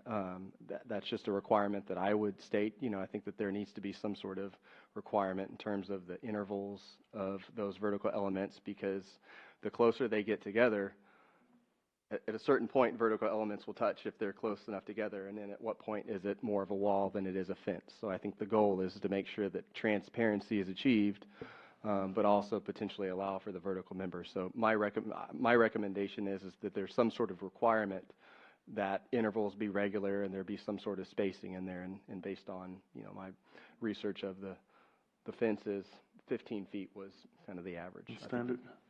So I'm sorry, go ahead. Go ahead. Does masonry include cement block, bricks, stone, rocks? Is that all, is masonry encompassed, all those things encompassed in masonry? Typically, yes, ma'am. Brick, stone, anything that's put together with a mortar, stucco, those are typical masonry methods, typical forms of masonry. did you have some comment? Yes, Ms. Frederick? Mayor and Go ahead. Council, would it help if we included a definition for masonry? To me, it would. Okay. Yes, So ma'am. we can do that, and I think that that would make it clearer and probably what type of fencing requires 3 feet. Because I don't think that that may be as clear as it could be. Is that how you feel, Yeah. Councilwoman? Yes, So I ma'am. think that we're okay with the 6 feet being for vertical elements only, and if we could make that clear, and then give a definition for masonry, and then at I, make it clear which types of fences are 3 feet only and where. Absolutely. Okay. Would And again, that just to satisfy clarify. you? I believe so. And then making sure that one allows for, 2I allows for double I. Yes, ma'am. Okay.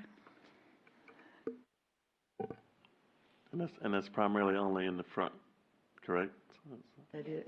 Only applies to front yard fences. Only in the front. And only in Only R1E in the and R1 over 1 acre.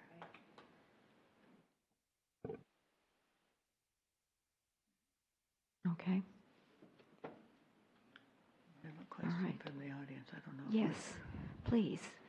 If there's no other questions from the council, let's hear from our residents, citizens that are here this evening. Good evening and welcome. Hello, yes, Will Bradshaw, and I live in Monte Robles. Yes. And I did have a question about this ordinance. Does it have anything, what about grandfathering in existing fences? Because there's many houses in the neighborhood that do have fences already that may or may not meet some of this criteria. Thank you. And you live in one of those areas that have the 1 acre plus.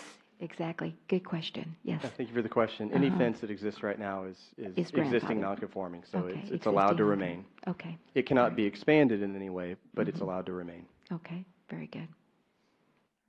Anything else? So who's going to craft this motion? That's what I'm going to ask. Ooh. Yeah. I make a motion that we approve, whatever one we're on. 7.5. 7.5, to include the recommended changes and definitions so that it clarifies the ordinance. Okay. And is there a second?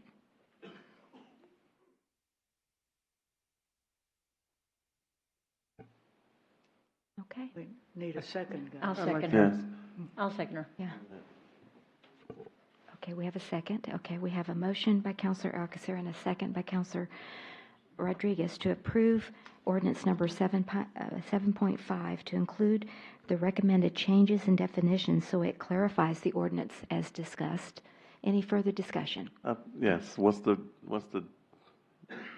language? What are we clarifying? What are we defining?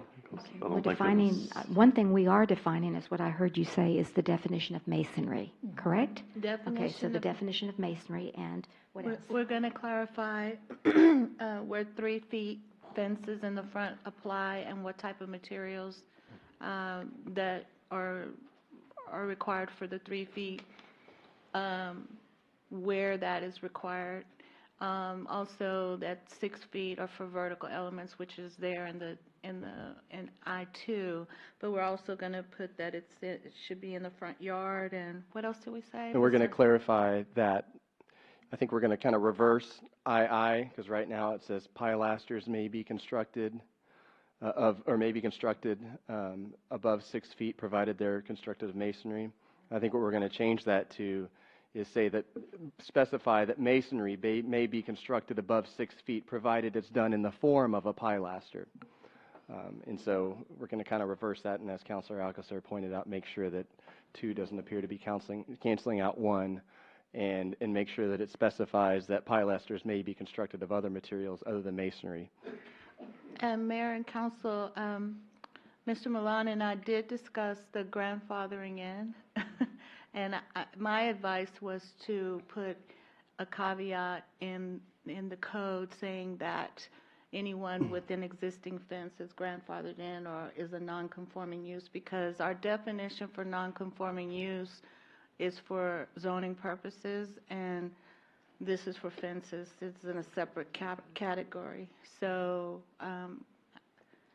So would that also have to include that, because people say, okay, mine's okay, and I can add on, don't you have to include, but any changes can't be made? it'll be the same definition as non-conforming use that's in the zoning code already, but it'll just be for fences.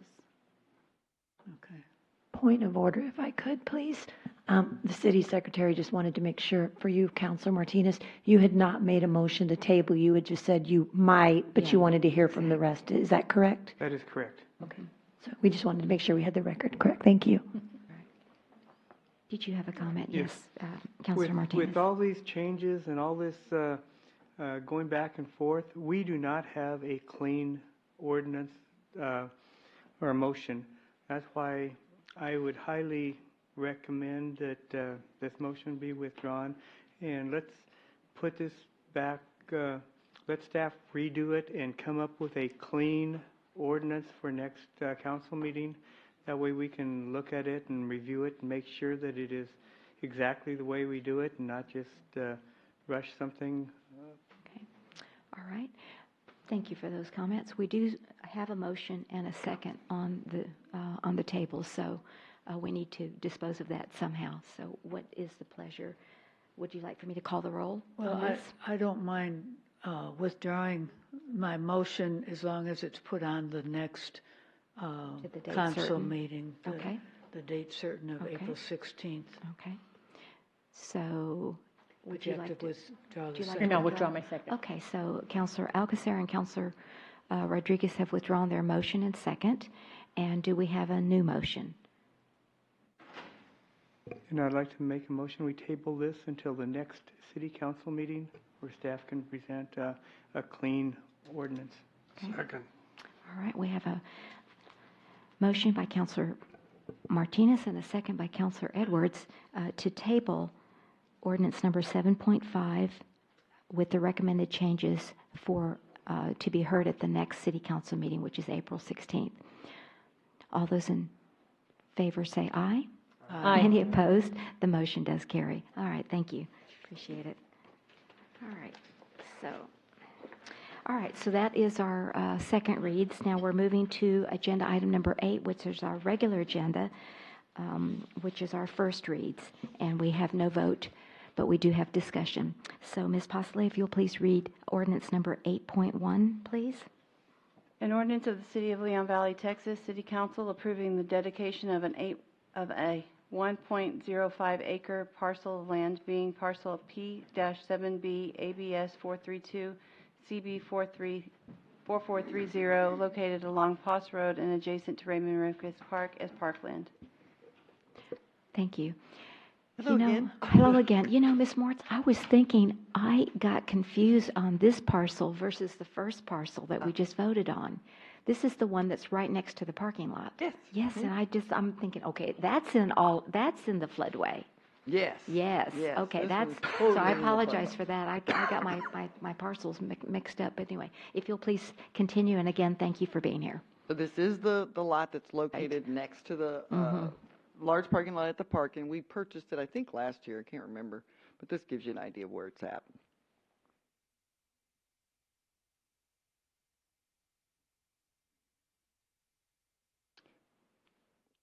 There we go. So that's the large parking lot. That's the softball field, and there's the pool.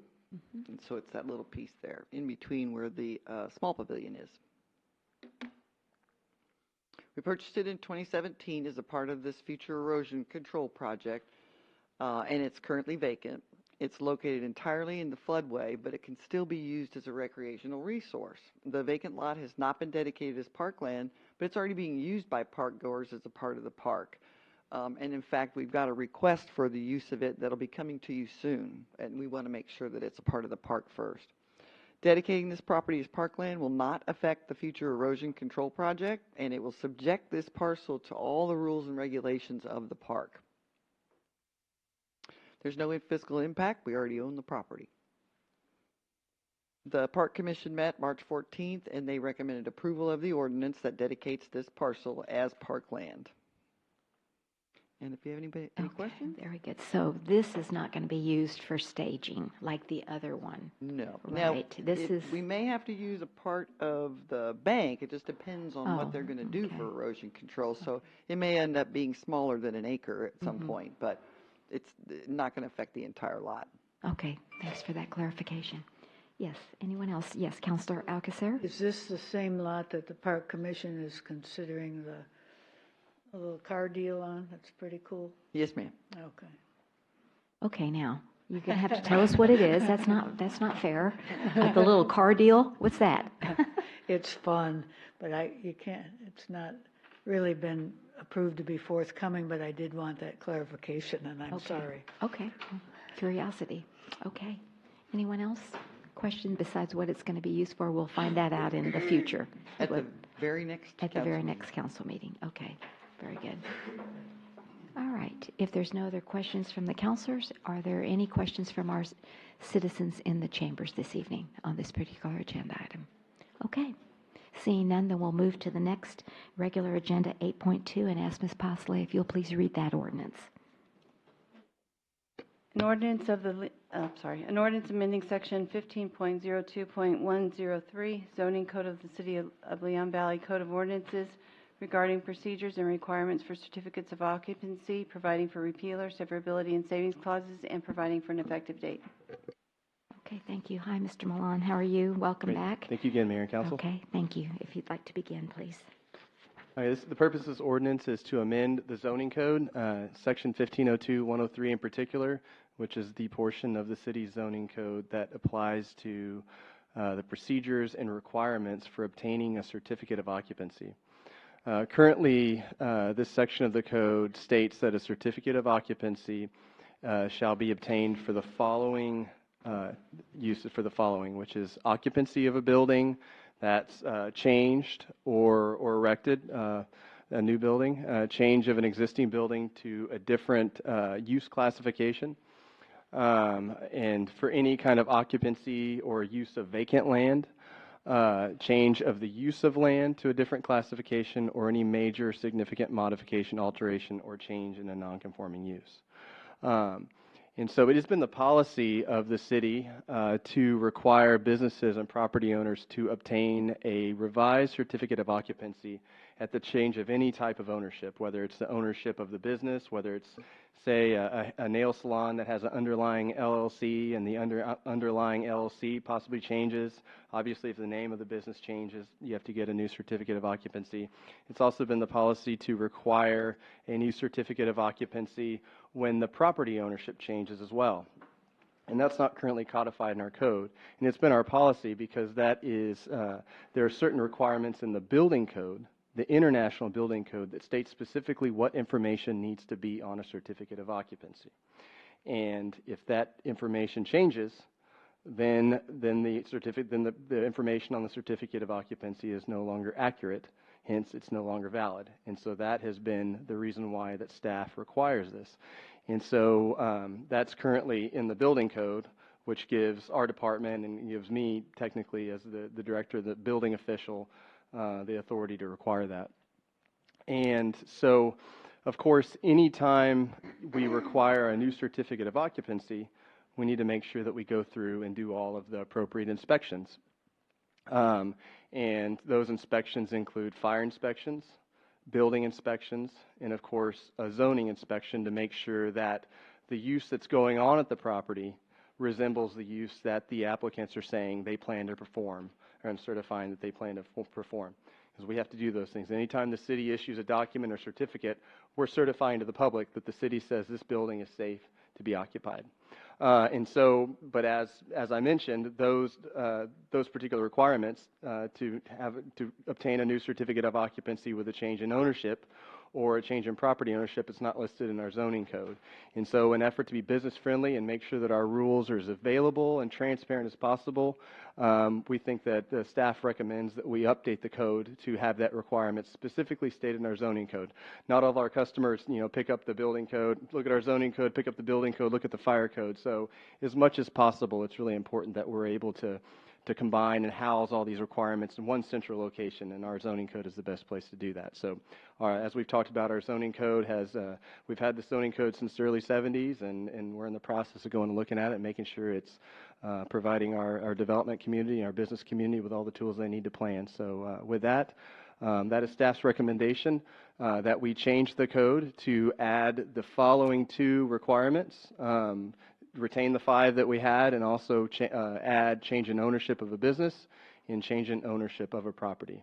And make sure that the council is aware this code change was processed through the zoning commission, and the zoning commission did recommend unanimously to the city council that they approve this change. With that, I stand for any questions. Okay, Thank you. Thank you. I was just wanting to know, why would you not also add that you have to have the requirements of all those inspections, fire, building, zoning, that you have in there too? You wouldn't want to add that as well? That's Or more of is a procedural requirement, I would say. How do we communicate that to the potential business owner? Yes, ma'am. That's part of our certificate of occupancy package that we hand Okay. out when applicants come in to apply for a certificate of occupancy. We have a package, it's a real nice folder that, Okay. walks them through the process and lets them know, okay, we usually when businesses come in, we talk with them at the counter about what they're going to do, and we have a process to, before, we go into all the details, make sure that, they understand that their use is permitted, and guide them if they need to do an SUP or any of those But types they of things. can't get a certificate without doing all those inspections. Absolutely, Correct? yes, ma'am. So That's the only reason I was asking why wasn't it included. And is there an additional charge? So, for instance, you gave the nail example. So the business was there and they just changed it to an LLC. Do they have to go back through and pay another fee? Yes, ma'am. They do. They would need to do that. Okay, and what is that fee? $125. Okay, $125. Yes, ma'am. Okay, I was just curious. Okay, thank you. Those are my questions. Absolutely. Any other questions from the council? And then we do have a public hearing, and I will open and close that public hearing in just a few minutes. Yes. Yes, Councilor Edwards, I'm sorry. Thank you. These are basically 3 separate inspections or Yes, sir. fire, building, and zoning. How long does that take? They're usually done within a matter of days. In a perfect situation, they're done the same day. We have a process. Our inspections are done. Building inspections are usually done in the morning. Fire inspections are, done morning or afternoon, and zoning inspections. So typically, we have the inspections take about 2 days, I would say, Xavier. Yeah, because we have our third-party building inspector, we have our fire marshal, and then we have our business relations director that does the zoning. And like I said, once those inspections are initiated, they usually take about 2 days, unless the business has a hard time with scheduling or something. So, yes, sir. Yes, Councilor Rodriguez. Brendan had a question. If there's a problem with any of those 3 inspections, like say you have the 3 of them scheduled and 1 is okay, 2 has a problem, do they have to start all over again, or can they make those corrections, whatever needs to be fixed, and then they continue on with 2 and 3, or? Absolutely. Okay. Usually it's just a process. In our office, we have a permit technician that generally serves as the case manager for each certificate of occupancy, and so she tracks each one. And frequently there's an issue with one. We have a lot of existing buildings, so building code inspection may pass, zoning inspection may pass, but they have some exit signs that are broken or missing, or there's something blocking an exit path. And so that's depending on who the inspector is. We usually work with them and do a new inspection, and once that's done, we cross that off the list, and usually we're able to issue the CO. Okay, Thank very you. good. Yes, ma'am. Thank you. Yes, Councilor Alcacer. When you were discussing this at the workshop, you also mentioned the change of name of a business. Does that trigger anything, and should that be included? Yes, ma'am. That does change the name. So I would say that that qualifies under the change in ownership of a business. So if the business name changes, that's technically considered, the ownership as well, whether it's a DBA or the underlying LLC. A change in either one of those would signify a new certificate of occupancy. But don't you think it needs to be included? We could specify in there, change in ownership, or and we could specify whether it's the parent company or a DBA, and include both of those. We could definitely elaborate on change of ownership of business. Well, I think occasionally just the place changes its name, so I'm not sure, like we had one restaurant, I think in a year's time changed 3 to 5 times, but I don't know if that included the ownership, but it seems if they were going to change the name, it was just saying, well, or the same place and the ownership changed. It was kind of hard to, it happens particularly with restaurants. Mm-hmm. I don't know how you work with those. What would you? I would say we could change 6 to say change in ownership of a business or name of a business. I think that's how you can handle that. Okay. I think, yeah, I was presenting this with the mindset that change in ownership of a business covers both, but we can absolutely specify that out and say change in ownership of a business or change in ownership or name of a business. Okay. And what do we have anything like this, or it doesn't apply for homes when you're building new homes or renovating major renovations of homes? There's no certificate of occupancy required for homes? No, ma'am.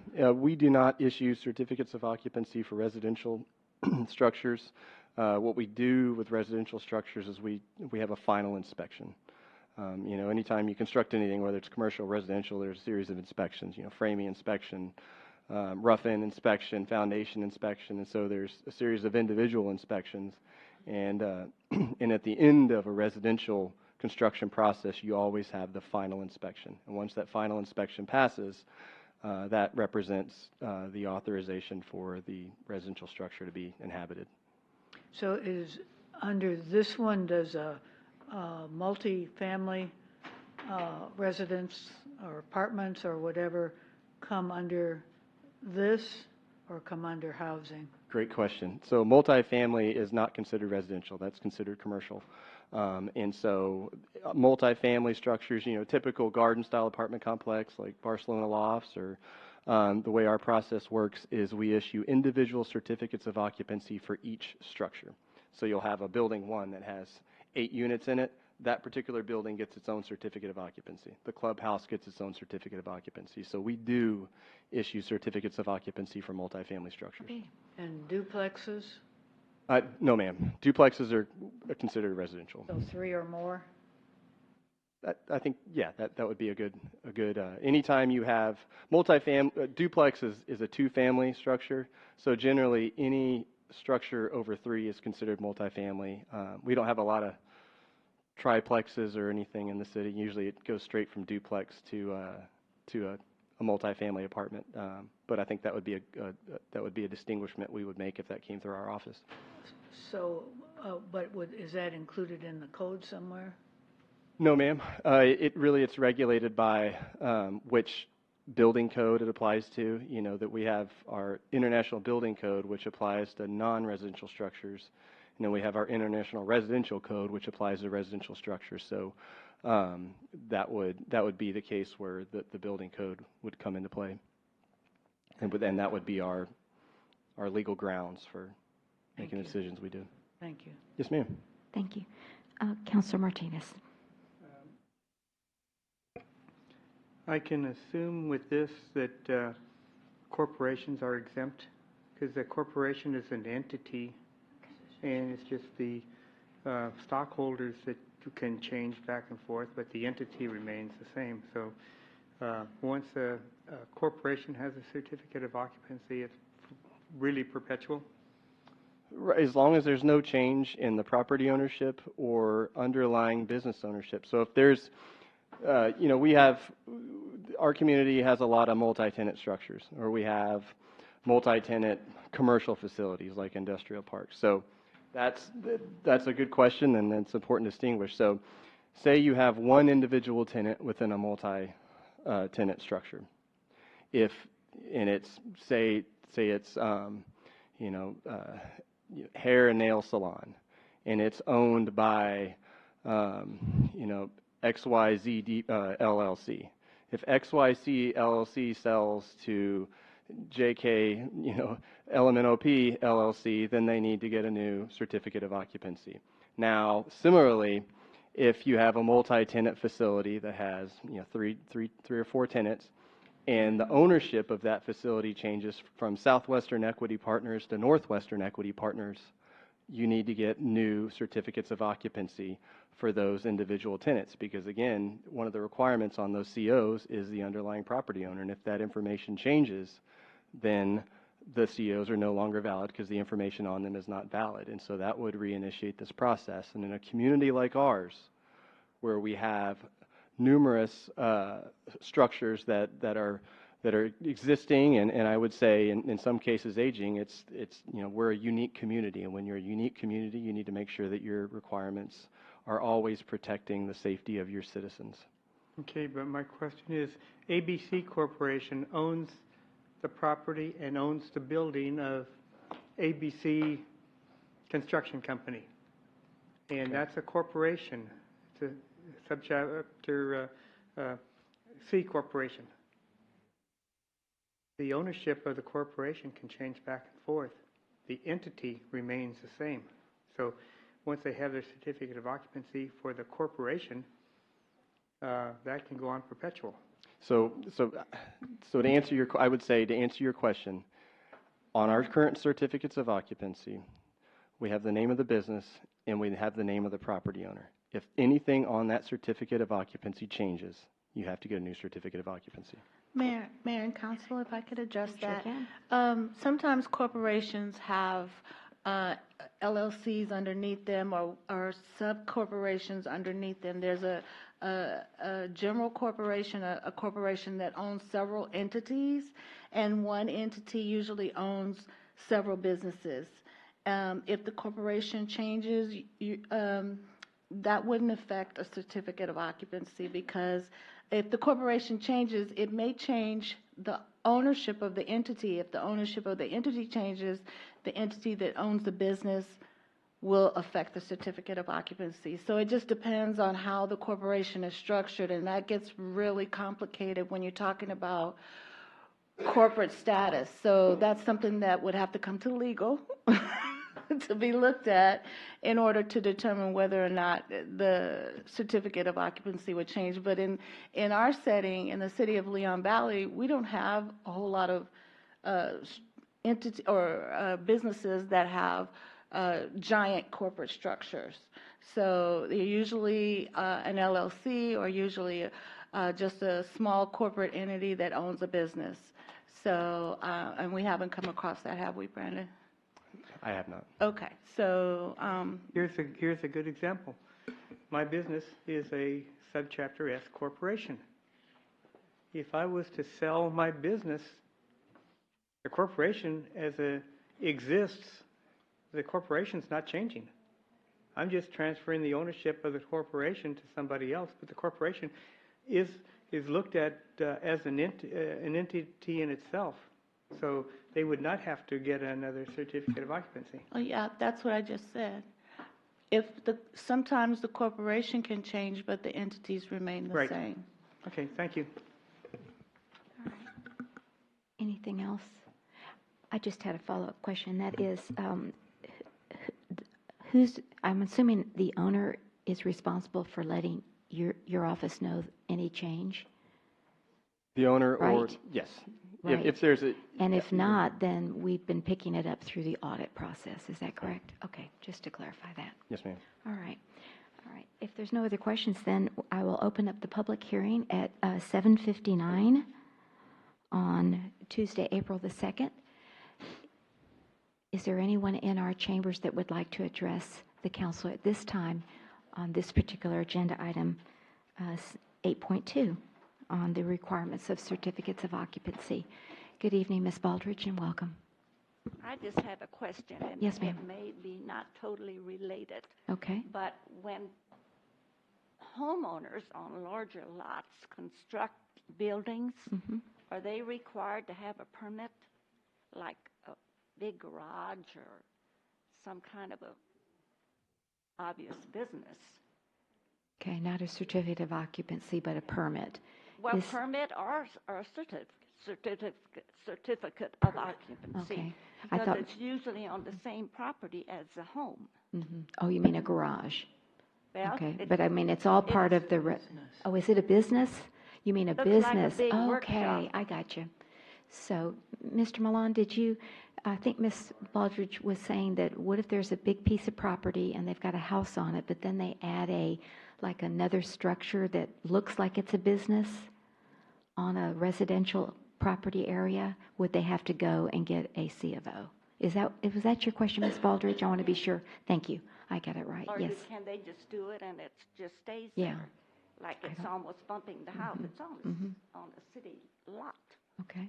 Where So, the home is, and it's next to the home. okay. To the back, sort of, but. So I would say there'd probably be a lot of different rules that would come into play on something like that. I mean, first and foremost, when we get a building permit in and somebody's proposing to construct a new structure on their existing residential lot, we're going to look and, you know, does it look like it's an accessory structure? Are they running plumbing to it? Does it have a bathroom in it?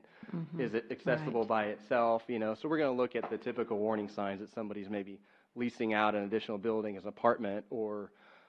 So I would say we definitely would scrutinize the site plan and we would catch it in that respect. And in terms of the concern for any kind of non-residential use happening on a residential property, that's what our code enforcement is for. And so definitely probably the policing aspect of what we do would come into play, and somebody, you know, a good citizen would call and say, I think this is going on. We would go investigate the matter and take care of it from that. So, but in terms of just. But we don't go check the subdivisions to see if that could be going on, unless a neighbor complains or something. Yes, ma'am. Okay. That's, you know. So it's by complaint. Okay. I mean, our code enforcement is always out and about, and we catch a lot of things. But if somebody called, we definitely would respond to it as well. Okay. Very good. Thank you for that clarification. Do appreciate it. Ms. Joseph, yes. Good evening and welcome again. Hi, Counselor, Mayor. I just had a couple of questions on how many of the empty businesses that we have, how many of them met code, or is that what's holding them up from being occupied? Is that there's code compliance that has to be done? Or? You mean why do they not have a C of O yet? Well, from what I understood is that a lot of the businesses that we had in Leon Valley closed because they hadn't met code compliances. So I'm asking, have those been met, or are they, why aren't we getting those businesses reoccupied? Okay. I'm not sure if anyone can answer that question. So. I don't know if it's Again, let's just make it. Well, it's a public hearing, which, you know, you can certainly weigh in on this particular C of O, and I just wanted to relate it back to the C of O. Okay. So you're saying what happens to a business that with all the buildings that we've lost, all the occupancies that we've lost, and I know that a lot of them were due to code compliance problems. Okay, like for instance, so on Bandera Road, those shopping centers. Yeah. Okay. So have the codes been met? Why aren't they being reoccupied? Okay. All right. The city attorney saying it's off topic, but well, I think that my understanding is that they have been. Okay. Well, I misunderstood. Okay. So you can come back to citizens to be heard. Yes, ma'am. That would be great. Thank you. I appreciate that clarification. Anyone else on this public hearing for agenda item number 7.2 on certificates of occupancy? I'm sorry, 8.2. 8.2. So seeing no one, then we'll close the public hearing at 8:05 and move to the next agenda item since we do not have a vote on this. All right, moving to agenda item 8.3. Ms. Postley, if you'll please read that agenda item.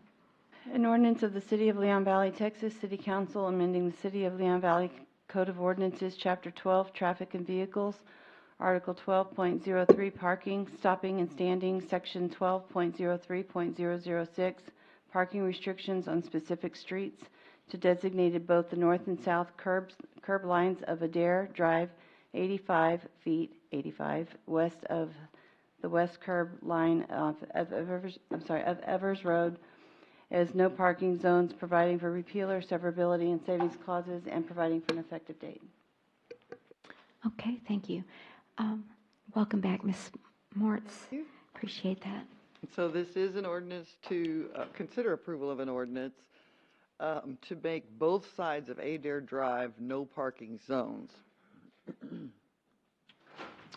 The property at 6625 Adair, which is at the corner of Evers and Adair, was recently converted from a residential to an assisted living place. Since the conversion, staff received complaints from the resident about a large number of vehicles turning onto the street and then immediately parking right there, which effectively creates a hazard for vehicles that are turning but then continuing to drive down Adair Drive. The north side of the street, right in front of that house, has already been designated no parking, and it's the first 85 feet. However, the south side of the street at 6624 Adair has not. And so this amendment would make sure that neither side can be parked on for the first 85 feet. And so here is your proposed. So this is the existing part here. This is Evers Road going towards the library and going back towards 410. And this is the proposed side where we would enforce that law.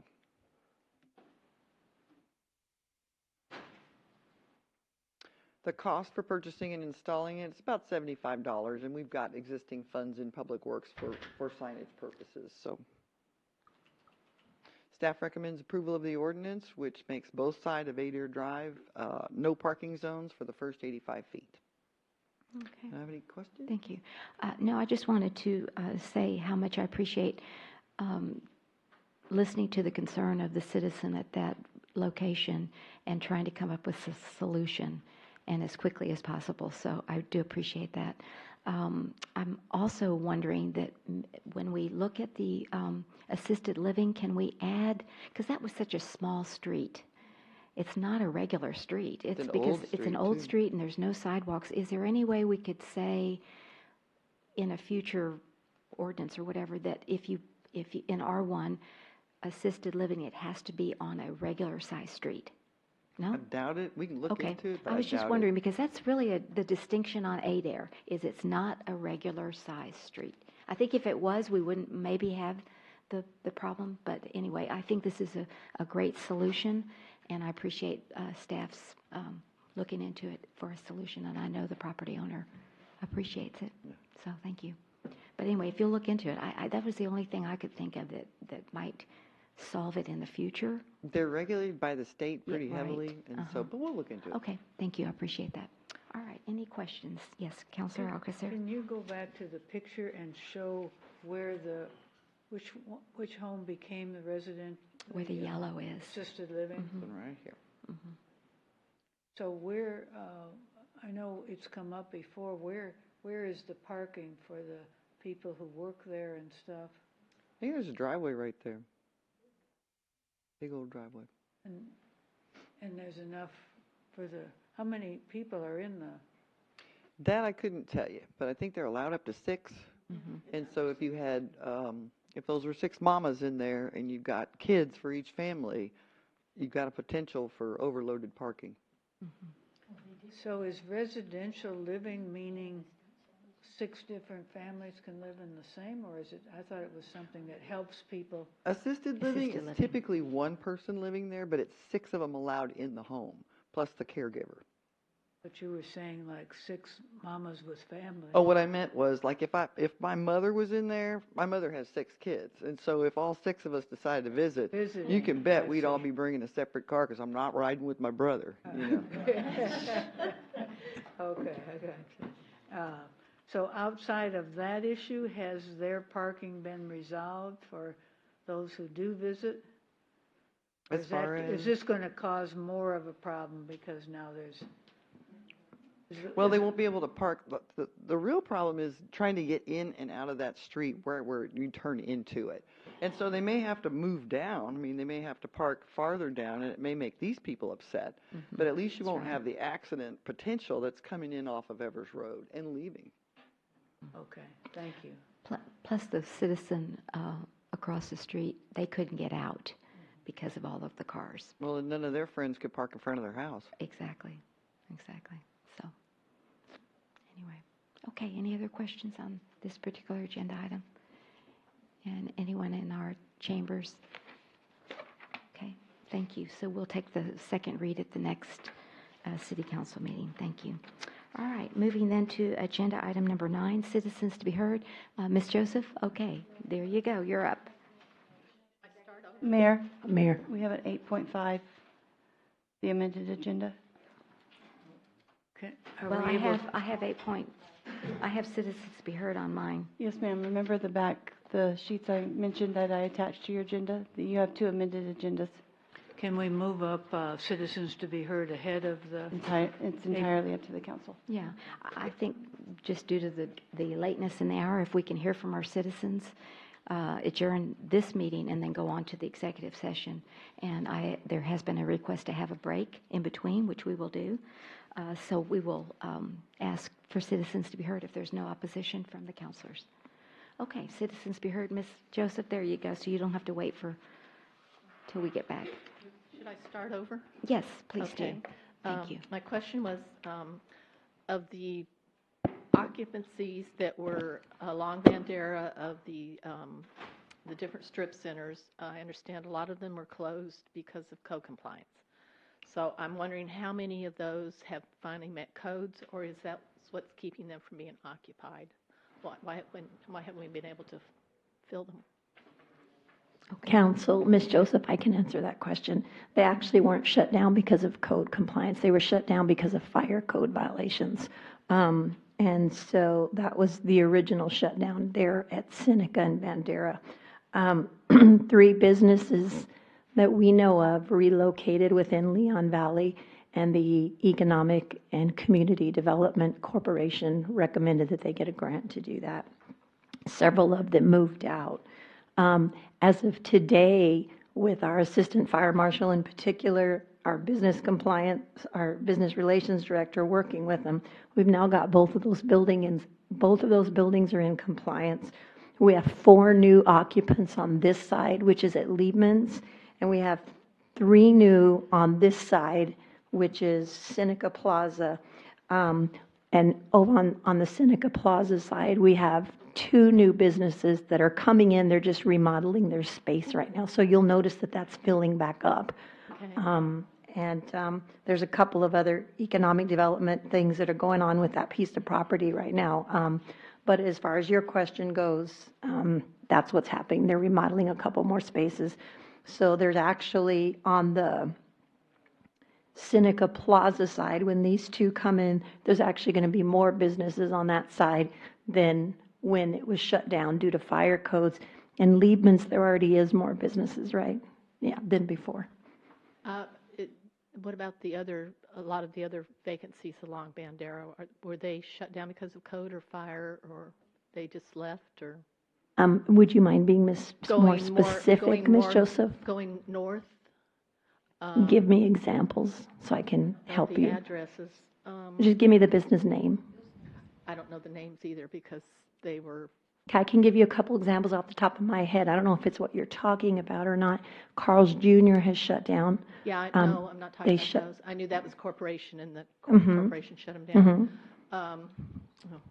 Well, I can't really answer because I don't know the names that were in there beforehand. I just noticed a lot of people have asked me about why are there so many vacant businesses now along the Bandera corridor, and starting with the Seneca Plaza. But Seneca Plaza and Liebman Square actually now have more tenants. About the ones where the aquarium was, not the aquarium store, not the aquarium, but the aquarium store. Where it's still open. Okay.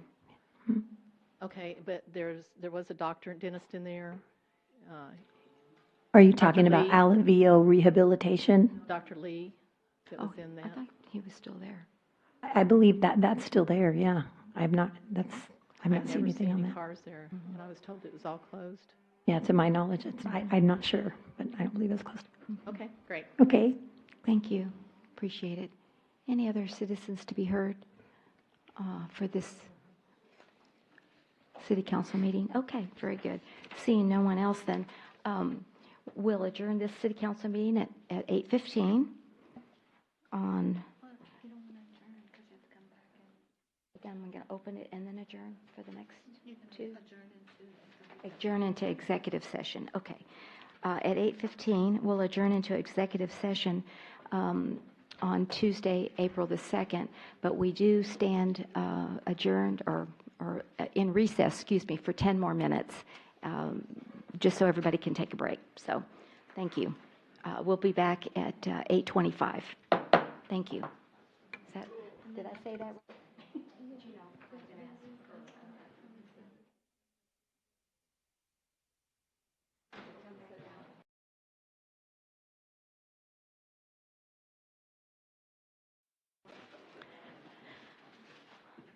Okay. We're recessing from our break to go into executive session on April the 2nd, 2019 at approximately 8:27 p.m. And I'm reading the following agenda items. 8.4, the City Council shall meet in executive session to discuss the following pursuant to the Texas Government Code Section 552.071, consultation with attorney regarding the legal implications and procedures involving complaints filed by Denise Frederick, Brandon Mellon, Ivana Acuna, Joanna Czar, Jorge Breton against Counselor Martinez, and the complaint filed by Denise Frederick against Larry Profit. 8.5, the City Council shall meet in executive session to discuss the following pursuant to Section 552.071, consultation with attorney, regarding the legal implications and procedures involving complaint filed by Catherine Rodriguez against Betty Martinez as requested by Counselor Catherine Rodriguez and Counselor Monica Alcacer. So, with that said. Madam Mayor, if I yes. could have the floor for a statement? Oh, okay, go ahead. Before we move in. My name is Benny Martinez. I'm a city council member, and I firmly believe that the underlying reason that this matter has come up is that I question staff, and I disagree with the city manager on several items. I challenge my other city council members to challenge staff and stop being a rubber stamp. Mayor Riley and I met with the city manager and discussed my belief that if anyone disagrees with her, she will find a way to get rid of them. In view of what is happening tonight, this is a very carefully crafted attack led by the city manager in an effort to have me removed from office. I believe this is the same type of attack that happened to our zoning chairman, Olin Yarnell. I provide constituent services to anybody that contacts me needing help with issues in Leon Valley. As an elected official. Excuse me, Mr. Martinez, the city manager said this is out of order. So. How can my statement be out of order? Somebody said there was. I don't know. I just was heard in my ear. You're posted for executive session to come in. Sorry. And this is Mr. Ryan Henry, who is the attorney and investigator of the complaints. Yes. Mr. Martinez, the aspect is you should have a full opportunity to explain things, but the council has to decide what it is they want to do or move forward with, which is the purpose of the legal matters for executive session. It's posted for the executive session that way, so I would just caution it be, you not go into full details right now because this is, it's premature. I am not going into details here. I have not mentioned one detail of what's happening tonight. I understand. But Okay. You're commenting on the matters, and so I would just advise you that we should go into executive session for the council to decide what it is they wish to do first. And so, can he give a statement some other time? I think Yes, that's absolutely. that's the appropriate question right Yes, now. it's premature at this time. He should have a full opportunity to give whatever statement he wishes to give. Okay. Yes. All right. Would that be all right, Mr. Martinez? It's not my number one choice. I feel I need to finish my statement. Okay. It's up to you, All right. Madam Mayor. But I recommend we just go into executive session, and Okay. at the appropriate time, he can give whatever statement he wishes to give. Okay. So you'll be here when we finish our session? Can you finish it then, or reread it? I'll give you the opportunity, since he's the attorney for the city right now, saying that you're not able to continue, and I'm sorry about that, because I know you wanted to give that statement. I disagree, but if that's the ruling, that's what I have to live with. Okay, all right. So with that said, let's move to executive session at 8:31. Oops, who's that?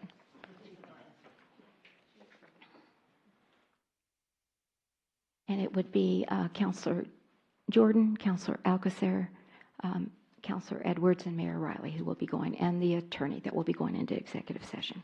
Thank you.